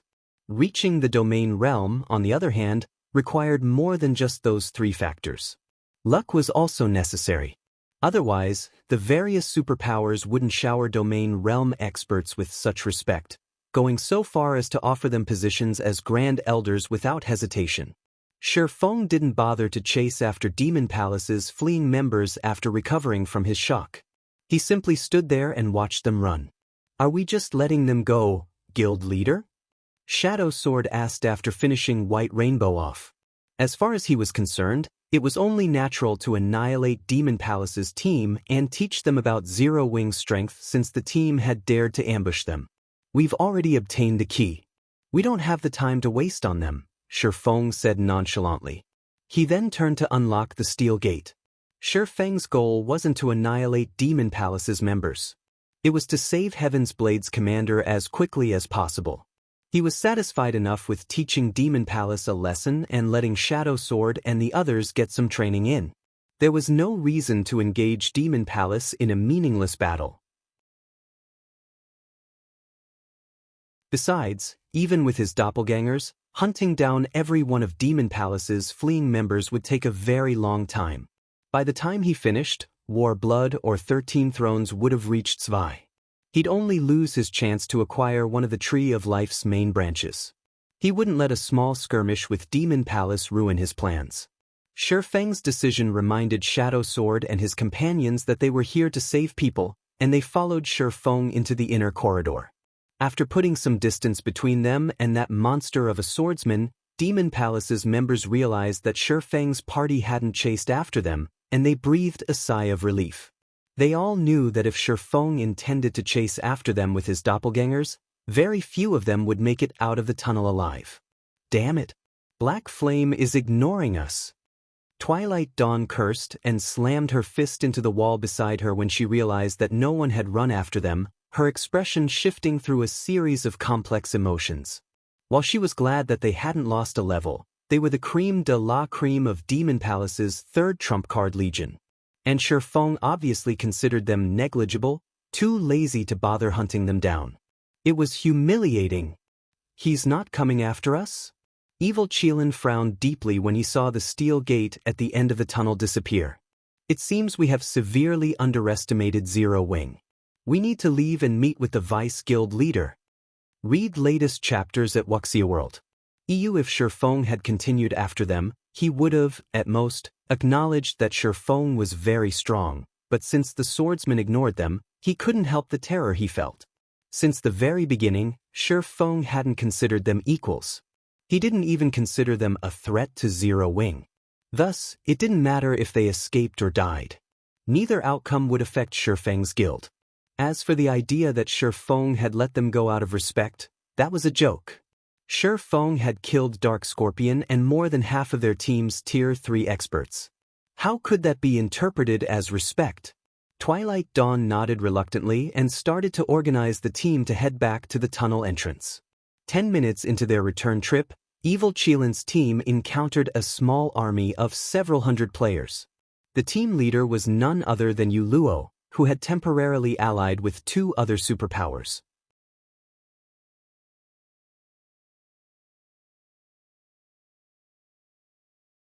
Chapter 24-20, Powerful Backer? There's a team ahead of us. Team leader Yuluo, a level 102, Tier 2 ranger reported when he noticed blurry figures in the dimly lit passage about 400 yards ahead. As one ventured closer to the inner corridor, they'd have less visibility. At their current location, not even Tier 3 players could see more than 300 yards ahead of them. Only a few classes, such as the Ranger class, would be able to see a little farther. A returning team? By the time Yuluo heard the Rangers' report, she, too, spotted a slowly approaching team of players. She immediately shouted a warning in the team chat. Everyone, be careful. Maintain some distance. We want to avoid any misunderstandings. We're not here to fight. There was only one path leading into the Molten Ruin's inner corridor, and no one, aside from Shifeng's group and Demon Palace's team, had entered the tunnel ahead of them. They had already made it past the most difficult parts of the tunnel and were almost guaranteed to reach the inner corridor. Any other team that had gotten this far should be able to get into the corridor as well. Hence, any returning team they encountered had to have already visited the inner corridor. Any team that could reach the inner corridor was extraordinary. They must have also obtained some treasure and were likely wary of other players. If they had a misunderstanding with this team, unnecessary conflict could easily break out. When the other two superpowers team members heard Yuluo's warning, they nodded and moved toward the left side of the passage. They were careful to show no signs of hostility or intentions to plunder the stranger's loot. Nobody wanted an unnecessary fight this far in the tunnel. A large number of treasures and opportunities waited for them in the inner corridor, which was even more dangerous than the Molten Ruin's outer region. Conserving as much strength as possible would be best. However, as the two teams grew closer to each other, Yuluo and the others revealed shock and confusion, getting a better look at the team leaving the tunnel. They were quite familiar with the returning team's members. Demon Palace. Practically every power had been afraid when they had seen Demon Palace's team enter the tunnel. Even Yuluo had rushed to band together with other superpowers because of their presence. And now, Demon Palace's members were returning to the ruin's outer area. Moreover, they were all in a miserable state, and more than half of the team's Tier 3 players were missing. How is this possible? Why are they returning? Did something prevent them from completing their mission? The various superpowers members stared at Evil Qilin and his comrades in astonishment as their anxiety spiked. They knew how strong Evil Qilin's team was, with a total of 16 Tier 3 experts. Evil Qilin was even one of the top 10 experts on Dragonheart Island. Overall, the man's team was even stronger than theirs, which included players from 3 superpowers. However, Evil Qilin's team was retreating with severe losses. For a moment, The various superpowers members even wondered if they would make it to the inner corridor. The two superpowers team leaders glanced at Yu Luo, questions and doubt flashing in their eyes. She had assured them that once they reached this point, they would have cleared the passage. They shouldn't encounter any challenges from this point on and would be able to enter the inner corridor to search for treasure and opportunity. Has the latter half of the tunnel's difficulty changed? The situation confused Yu Luo as well. Based on the information from her commander, the latter half of the passage should only have a few monsters and a guardian boss. Once they slew the guardian boss, they'd obtain the key to enter the inner corridor. The guardian boss was merely a level 105 Grand Lord. Although casualties were unavoidable, killing it shouldn't be a problem for their team. Defeating the guardian boss should be child's play for Demon Palace's team. What could have happened to them to leave them in such a pitiful state? While everyone was confused, evil Qilin had noticed Yu Luo. Suddenly, a frightening aura washed over her team, and Demon Palace's remaining Tier 3 experts glared at Yu Luo. An intense pressure bore down on everyone in the tunnel. Excellent. You Heaven's Blade members are quite impressive. Evil Qilin coldly hissed. I've truly underestimated you. I had never realized that you had such a backer. Demon Palace acknowledges this defeat, but don't you dare think that they can protect you for long. We'll see who gets the last laugh. With that comment, evil Qilin brushed past Yu Luo's team. The rest of Demon Palace's members followed, glaring at Yu Luo and her companions from Heaven's Blade. Once Demon Palace's members were out of sight, the two superpowers members turned to Yu Luo, curious. Evil Qilin hadn't said much, but what he had said was shocking. None of them had thought that Heaven's Blade had support from an entity that could defeat Demon Palace's members so grievously that they had to retreat. If news of this spread, it would cause a sensation across Dragonheart Island. Not even the various superpowers dared to offend Demon Palace, yet Heaven's Blade's backer was capable of contending with the guild's experts. This proved that Heaven's Blade had the support of a horrifying entity. How could you hide this from us, team leader Yu Luo? I hadn't thought that Heaven's Blade had hidden so much strength. It's no wonder how Commander Zvi was able to reach the inner corridor while the rest of us could only stare at the tunnel's entrance. Your people must be amazing to make Demon Palace's members suffer like that. Would you introduce us to this backer of yours? Even a little information will be satisfactory. We might have an opportunity to cooperate again in the future. The team leaders from the two superpowers amicably approached Yu Luo, asking questions. They spoke as if they were addressing a family member. They were both eager to know more about the power that was powerful enough to contend with Demon Palace. They also wanted to avoid accidentally offending this power. If this power had beaten Demon Palace's team so badly, they'd meet an even more miserable end if they offended it. I'm not sure what he's talking about, Yu Luo replied, confused. She had never heard of Heaven's Blade working with a power that was a match for Demon Palace on Dragonheart Island. Both team leaders glanced at Yu Luo, skeptical. This was clearly an act. Evil Qilin, one of Demon Palace's elders, had clearly stated that his team had encountered Heaven's Blade's backer, and as one of the adventurer team's Tier 3 experts and chief healer, there was no way Yu Luo didn't know who it was. It's true. I don't know what he was talking about. Yu Luo insisted when she saw the two team leaders' dubious looks.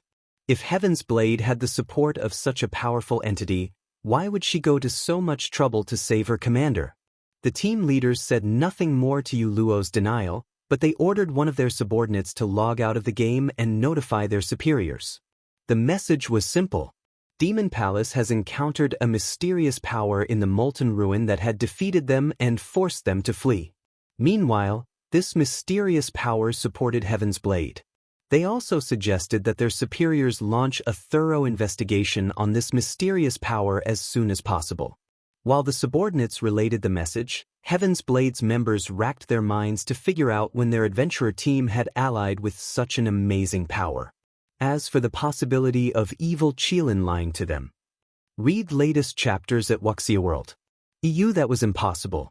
Evil Qilin had no reason to lie. Unless evil Qilin was suicidal, he wouldn't broadcast his defeat and tarnish Demon Palace's reputation and prestige. Could it be 13 Thrones doing? After pondering the matter, the only super guild Yu Luo could think of that had any relationship with Heaven's Blade was 13 Thrones. That would explain Demon Palace's injuries, but considering the situation further, something felt amiss to her. I should notify the commander. She should know something about this. Yu Luo sent one of her assassins to log out of the game and notify their commander. Demon Palace's retreat, after all, was wonderful news for their adventurer team.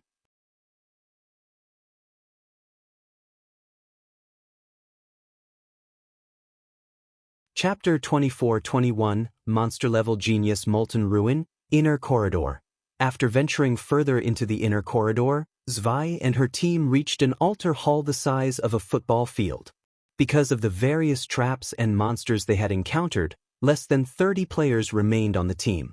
Of the 8 Tier 3 players the team had started with, only 6 remained. Their losses had been considerable. "Commander, those monsters seem afraid to enter the hall," a Tier 3 berserker mentioned when he realized that the mechanical golems pacing in the corridor refused to follow them. Breathing a sigh of relief, he continued, "That was close. I almost thought we wouldn't make it." To escape Warblood's pursuit, they had run through the inner corridor. They desperately fought the entire time, unable to relax their guard. Doing so had exhausted their stamina and concentration. If they had to continue at that pace for another half an hour, Warblood wouldn't have needed to attack. They would have died as soon as the mechanical golems caught up. Now that they had made it to a room where the mechanical golems wouldn't follow, they could finally catch a breather. This might be one of the inner corridor's safe zones. "Take this chance to rest up, everyone," Zwei, the female guardian knight wearing a silver knight's helmet and a black-white suit of armor, said as she glanced around the hall. "Assassins and rangers, check this room for traps." As always, Zwei's voice sounded gentle and sacred. It was impossible to detect her fatigue. It earned even more respect from her team members. Zwei was the team's lead MT, and as such she had been fighting for hours. She had even borne the burden of tanking 2 Grand Lords. She should have expended more stamina and concentration than any of her teammates, yet she seemed perfectly fine. The team's assassins and rangers did as they were told and began to inspect the hall for traps. Meanwhile, the rest of the team sat and pulled potions from their bags, using the opportunity to restore some of their lost stamina and concentration. "What should we do now, Commander?" "Warblood's members are likely getting close, but if we move deeper into the ruin, we'll likely encounter a challenge we can't overcome," a Tier 3 female elementalist worriedly asked as she examined her system map. Although they had found a safe zone, it wouldn't protect them from Warblood's team. It was only a matter of time before Warblood caught up to them. Furthermore, they should be very close to the central corridor according to the system map. The monsters in that area were all level 110 or higher and were too strong for players of their levels to defeat. If they died, not only would they lose all of the Tree of Life's branches they had acquired, but they'd also lose levels and equipment. If we are doomed, we might as well charge into the central corridor and meet our deaths.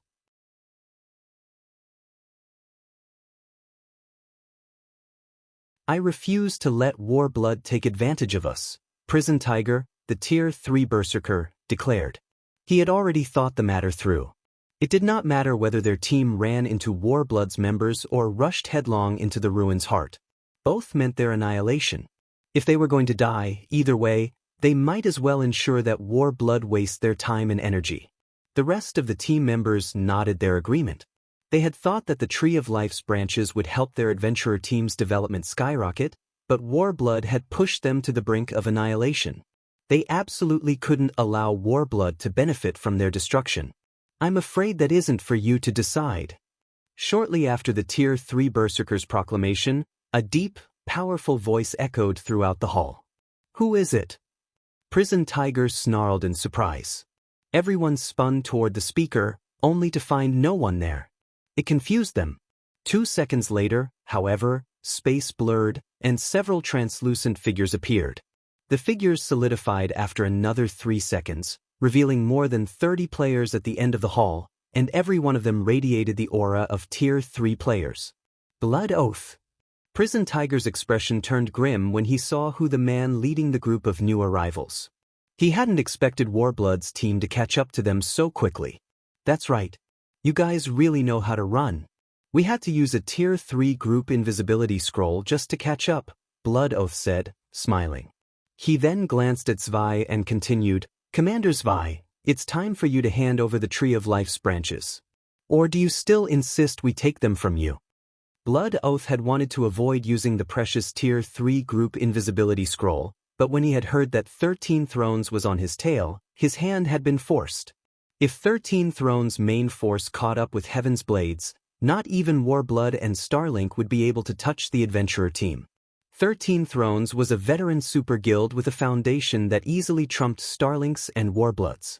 Blood Oath's team didn't wait for a response, and the 31 Tier 3 experts behind him moved to surround Heaven's Blades members. Heaven's Blades' team began to despair. They could sense that the weakest of their opponents was a Void Realm expert.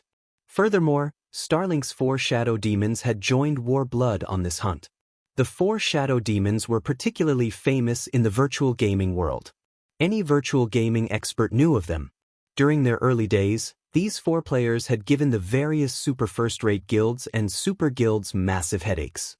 Not only did those 4 players have Starlink's full support in God's domain, but they had also reached Tier 3. The 4 Shadow Demons could likely wipe out Heaven's Blades' entire team on their own. Commander, you should get out of here. Tiger and I will hold them back. They won't be able to get to you once you're in the central corridor, the Tier 3 Elementalist advised Zwei. The Elementalist recognized that Heaven's Blades' team stood no chance against Warblood's experts. Rather than involve Zwei in this meaningless battle, she'd be better off if she fled into the central corridor by herself while the rest of the team bought her time. Without needing to worry about her teammates, Zwei would have an easier time reaching the central corridor as well. I've already told you that isn't up to you. Blood Oath spat. He then turned toward the 4 Shadow Demons and politely requested, I'll have to trouble you for. Leave it to us.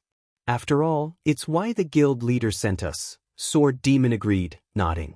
He and the 3 other Shadow Demons then approached Heaven's Blades commander. We've heard plenty about you, Commander Zwei. Although we'd like a proper battle with you, we're burdened with responsibility. I'm afraid you'll have to take offense. The 3 other Shadow Demons then moved to surround Zwei. They were so fast that Heaven's Blades' other members didn't have time to react. Come. I've waited for the chance to learn from you 4. Zwei shouted back. Her helmet hid her expression, but based on her calm tone, everyone knew she wasn't afraid in the least. On the contrary, she burned with fighting spirit. With her bold declaration, an immense amount of mana burst from her body, so dense that a white mist began to manifest around her. She radiated a powerful, sacred aura, which felt as if a god had descended to the mortal plane. Amazing! As expected of the player to single-handedly lead Heaven's Blade in becoming one of Dragonheart Island's top 10 adventurer teams. I admire you for reaching that realm at such a young age. Sword Demon praised Zwei, shocked by her performance. Everyone believed that Zwei had only reached the initial stages of the domain realm and still had a long way ahead of her. Read latest chapters at Wuxia World. You, however, Sword Demon could tell that wasn't the case. Zwei had progressed quite far into the domain realm. Even he had only managed the feat in his old age. As the 2 teams were about to engage, a loud commotion broke out outside the hall. Everyone spun to see what had happened. Has 13 Thrones arrived? Prison Tiger muttered hopefully. A moment later, a figure entered the altar hall, and when they saw who it was, Heaven's Blades members were shocked. Cleansing Flame.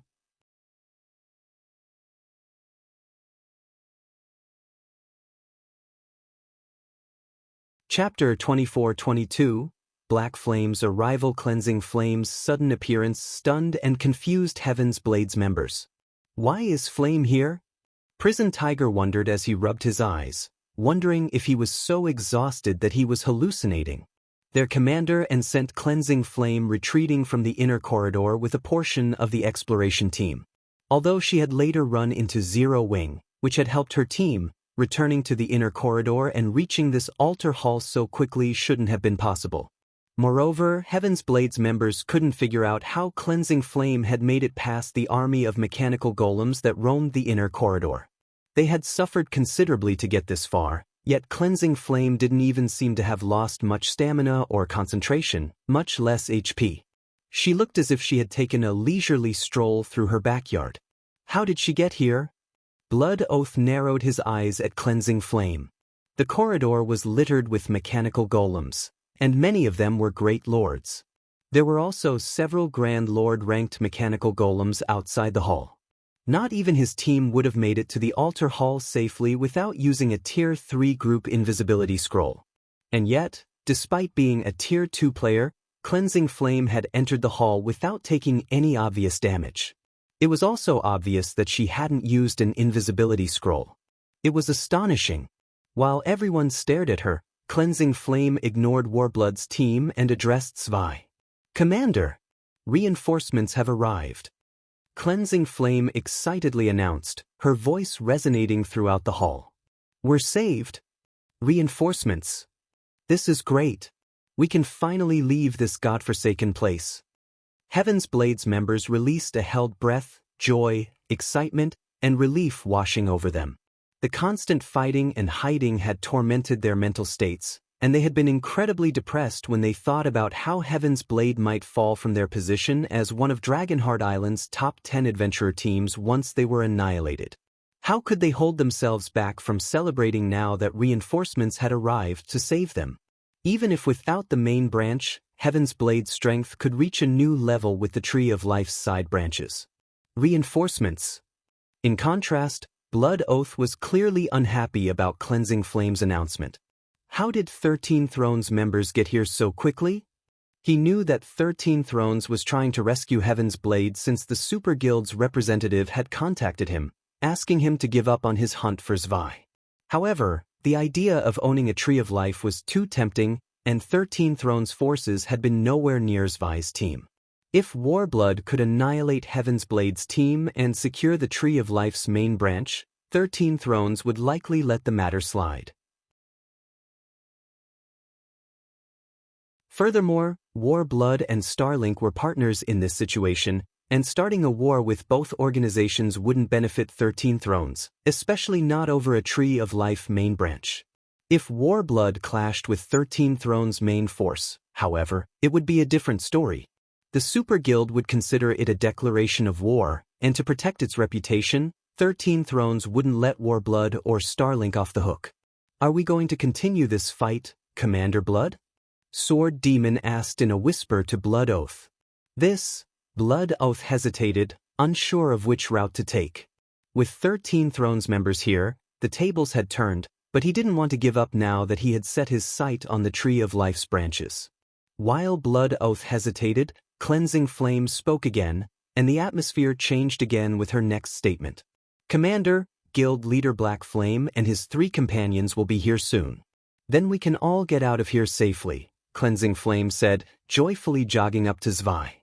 Prison Tiger and the rest of Heaven's Blade's members fell silent at that, their expressions twisting in disappointment. What was going on? Zero Wing was their reinforcements? After giving the matter some thought, Heaven's Blade's members realized what was happening. Cleansing Flame had informed them that she had secured Zero Wing's help and was going to lead the guild's members to the inner corridor. But why did Zero Wing only bring 4 people to rescue them? Did you misspeak, Flame? Are you sure it's 4 people and not 40? Prison Tiger anxiously asked.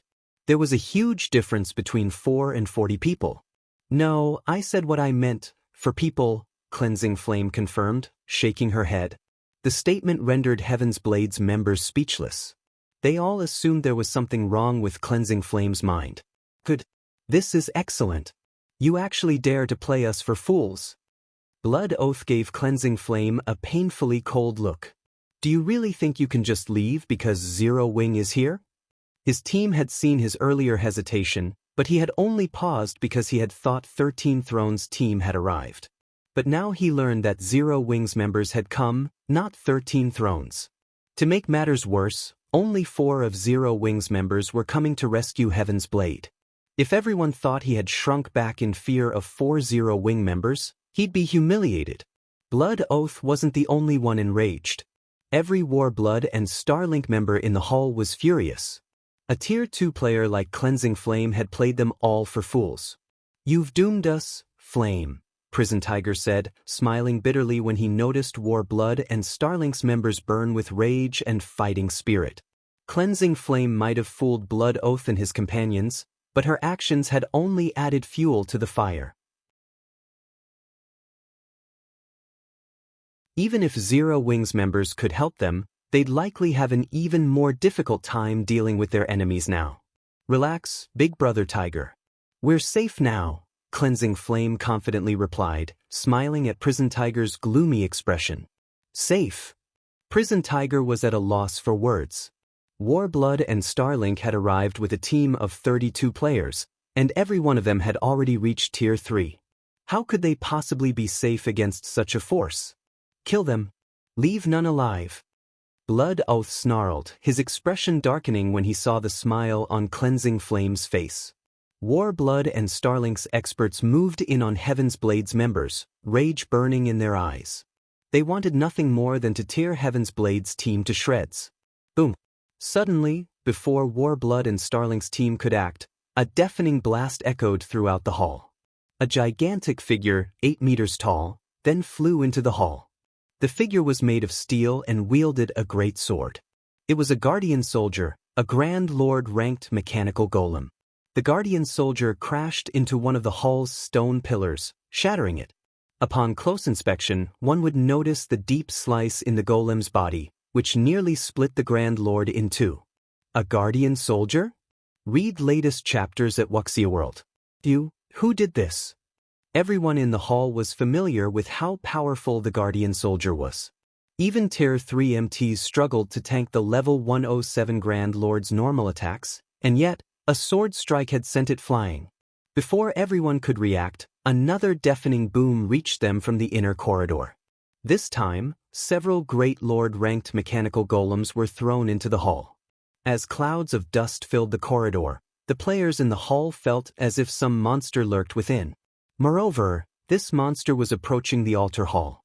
Everyone suddenly felt a cold chill crawl down their spines as they watched the hall's exit, overwhelmed with anxiety. As the dust settled, four cloaked players walked toward the hall. Blood Oath and the others were quite familiar with the figure in the lead, instantly recognizing him, Sword King, Black Flame.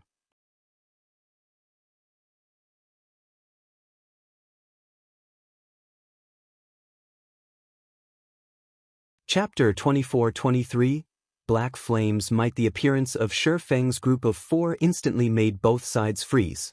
At this moment, let alone Warblood's and Starlink's members, even Heaven's Blade's members had their mouths hanging. After all, this scene was simply too shocking. Everyone present was well aware of how powerful the inner corridor's golem army was. Both teams had suffered severe losses due to these golems. Anyone who tried to force their way through the golem army would suffer losses several times higher than if they employed crafty methods like using a Tier 3 group invisibility scroll. However, Shifeng's group of 4 had not only brute-forced its way through the golem army but also sent so many golems flying into the altar hall. This was simply unbelievable. Black Flame. An indescribably dark expression appeared on Blood Oath's face when he saw Shifeng, the words he spoke sounding as if they had come from the pits of hell. At this point, Blood Oath's hatred for Shifeng was immeasurable. After Shifeng killed him in the Dragon Phoenix Pavilion's residence, his prestige in Warblood had gone up in smoke. If not for his abilities and strength being sufficiently strong and the shares he held in Warblood, he most likely would have had difficulty remaining Warblood's commander. After all, unlike ordinary adventurer teams, Warblood had backing from major corporations. Hence, he wasn't the only decision-maker in the organization. Aside from Blood Oath, Starlink's 4 shadow demons were also glaring at Shifeng, belligerence written across their faces. All thoughts of fighting Zwei had vanished. Now, only Shifeng existed in their eyes. "I never thought that we would actually meet this brat here," Sword Demon said, a hint of excitement appearing on his face. "Ever since I got promoted to Tier 3, I've been itching to repay the humiliation he gave me. Wind, Mad, and Heart, you three get ready as well. This was not the first time Sword Demon had seen Shifeng displaying absurdly high basic attributes. Hence, he was not particularly surprised that Shifeng had made it all the way here with just a group of 4. On the contrary, his fighting spirit soared even higher. After all, ever since he got promoted to Tier 3, his strength had undergone a heaven-defying transformation. If Shifeng had not improved as much as he had after getting promoted to Tier 3, then he would have been disappointed. You can count on us. Originally, I thought we wouldn't get an opportunity to exact revenge on him. Now that he's here, things could not be better. Wind Demon replied eagerly. After reaching Tier 3, the system restrictions on their bodies had been thoroughly lifted, which allowed them to control their bodies with much greater precision. In addition, the 4 of them had also learned a battle array. Shifeng was undoubtedly the best target for them to test their new strength. Sword Demon, don't take this opportunity from me. He must die at my hands. Blood Oath warned coldly when he saw the 4 shadow demons preparing to take action. He could regain his lost reputation and prestige only by killing Shifeng with his own 2 hands. Commander Blood, I'm afraid we cannot do that. Sword Demon said, frowning as he rejected Blood Oath's warning. His desire to kill Shifeng was not the slightest bit weaker than Blood Oath's. How could he possibly agree to leave Shifeng to Blood Oath? Meanwhile, upon seeing this scene, Heaven's Blade's members were stupefied. Crap. Just how much aggro has Black Flame built up with them? Prison Tiger blurted out when he saw Blood Oath and Sword Demon wrangling over who would kill Shifeng. Originally, War Blood and Starlink had partnered to target Heaven's Blade. However, the moment Shifeng appeared, they fell out with each other and completely forgot about Heaven's Blade. However, before Blood Oath and Sword Demon could settle their dispute, the Guardian Soldier that had clambered out of the remains of the stone pillar charged at Shifeng without hesitation. At this moment, dark green runes appeared all over the Guardian Soldier's steel body, and the ambient mana flowed toward it rapidly. Its aura continuously intensified, and the cut on its body healed instantly. Oh no! The Guardian Soldier has gone berserk. Prison Tiger exclaimed, his complexion paling when he saw the Guardian Soldier's transformation. Although the Guardian Soldier was only a level 107 Grand Lord, when it went berserk, its strength rivaled that of mythic monsters of the same level. Even Zwei would not dare tank it in such a state. To current superpowers, level 100+ mythic monsters were still incredibly dangerous existences, killing even Tier 3 MTs in just 2 or 3 hits. Without special means, even the various superpowers' main forces would have to avoid fighting level 100+ mythic monsters.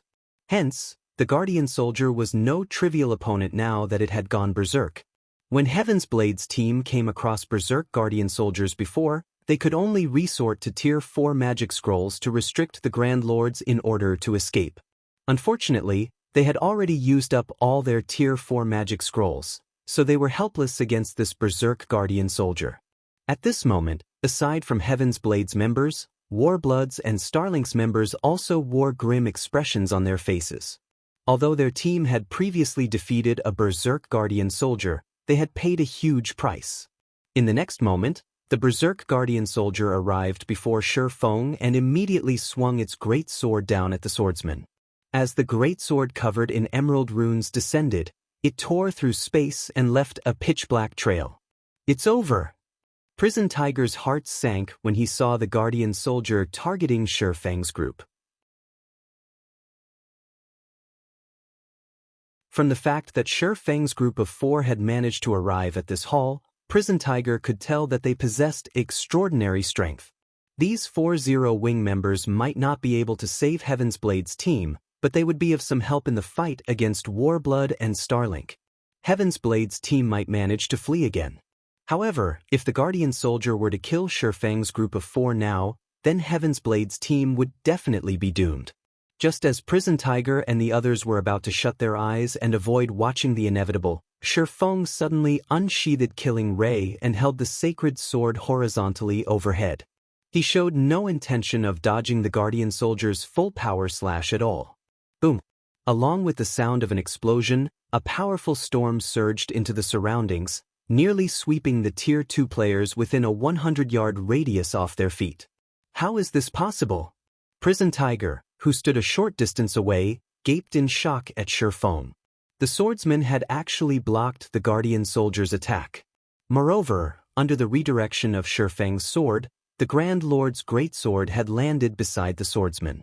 Hence, Shifeng had barely taken any damage. Meanwhile, Warbloods and Starlink's members were similarly gawking at Shifeng in stupefaction. The Guardian soldier's attack was undoubtedly at the Tier 4 standard. Even a Tier 3 metric tons would suffer heavy injuries if they received this attack with a life-saving skill. Shifeng, however, had blocked it so easily. Before everyone could wrap their head around this shocking scene, Shifeng swung the Twilight Blade, which he held with his other hand, at the Guardian soldier. Tier 3 Legacy Skill, Void Slash. Secret Technique, Lightning Flash. Before becoming a master magician, Shifeng could already execute his Tier 3 skills at 90% completion rate or higher. Afterward, his control over his mana body improved significantly. As a result, the completion rate of his Tier 3 skills reached whole new heights as well. System, Void Slash Skill Completion Rate 99%. Skill Proficiency +5. Read latest chapters at Wuxia World. Suddenly, 9 resplendent sword lights appeared and transformed into lightning arcs that pierced through the Guardian soldier's body. The Grand Lord's body shot back like a bullet and crashed into another stone pillar, shattering it. The Guardian soldier then collapsed to the ground in a heavily damaged state. As everyone stared at the prostrate Guardian soldier, a deathly silence fell over the entire hall. You're tuning in to the Wang Lin's Journey YouTube channel. Don't forget to subscribe and join us on this journey to catch the most captivating stories.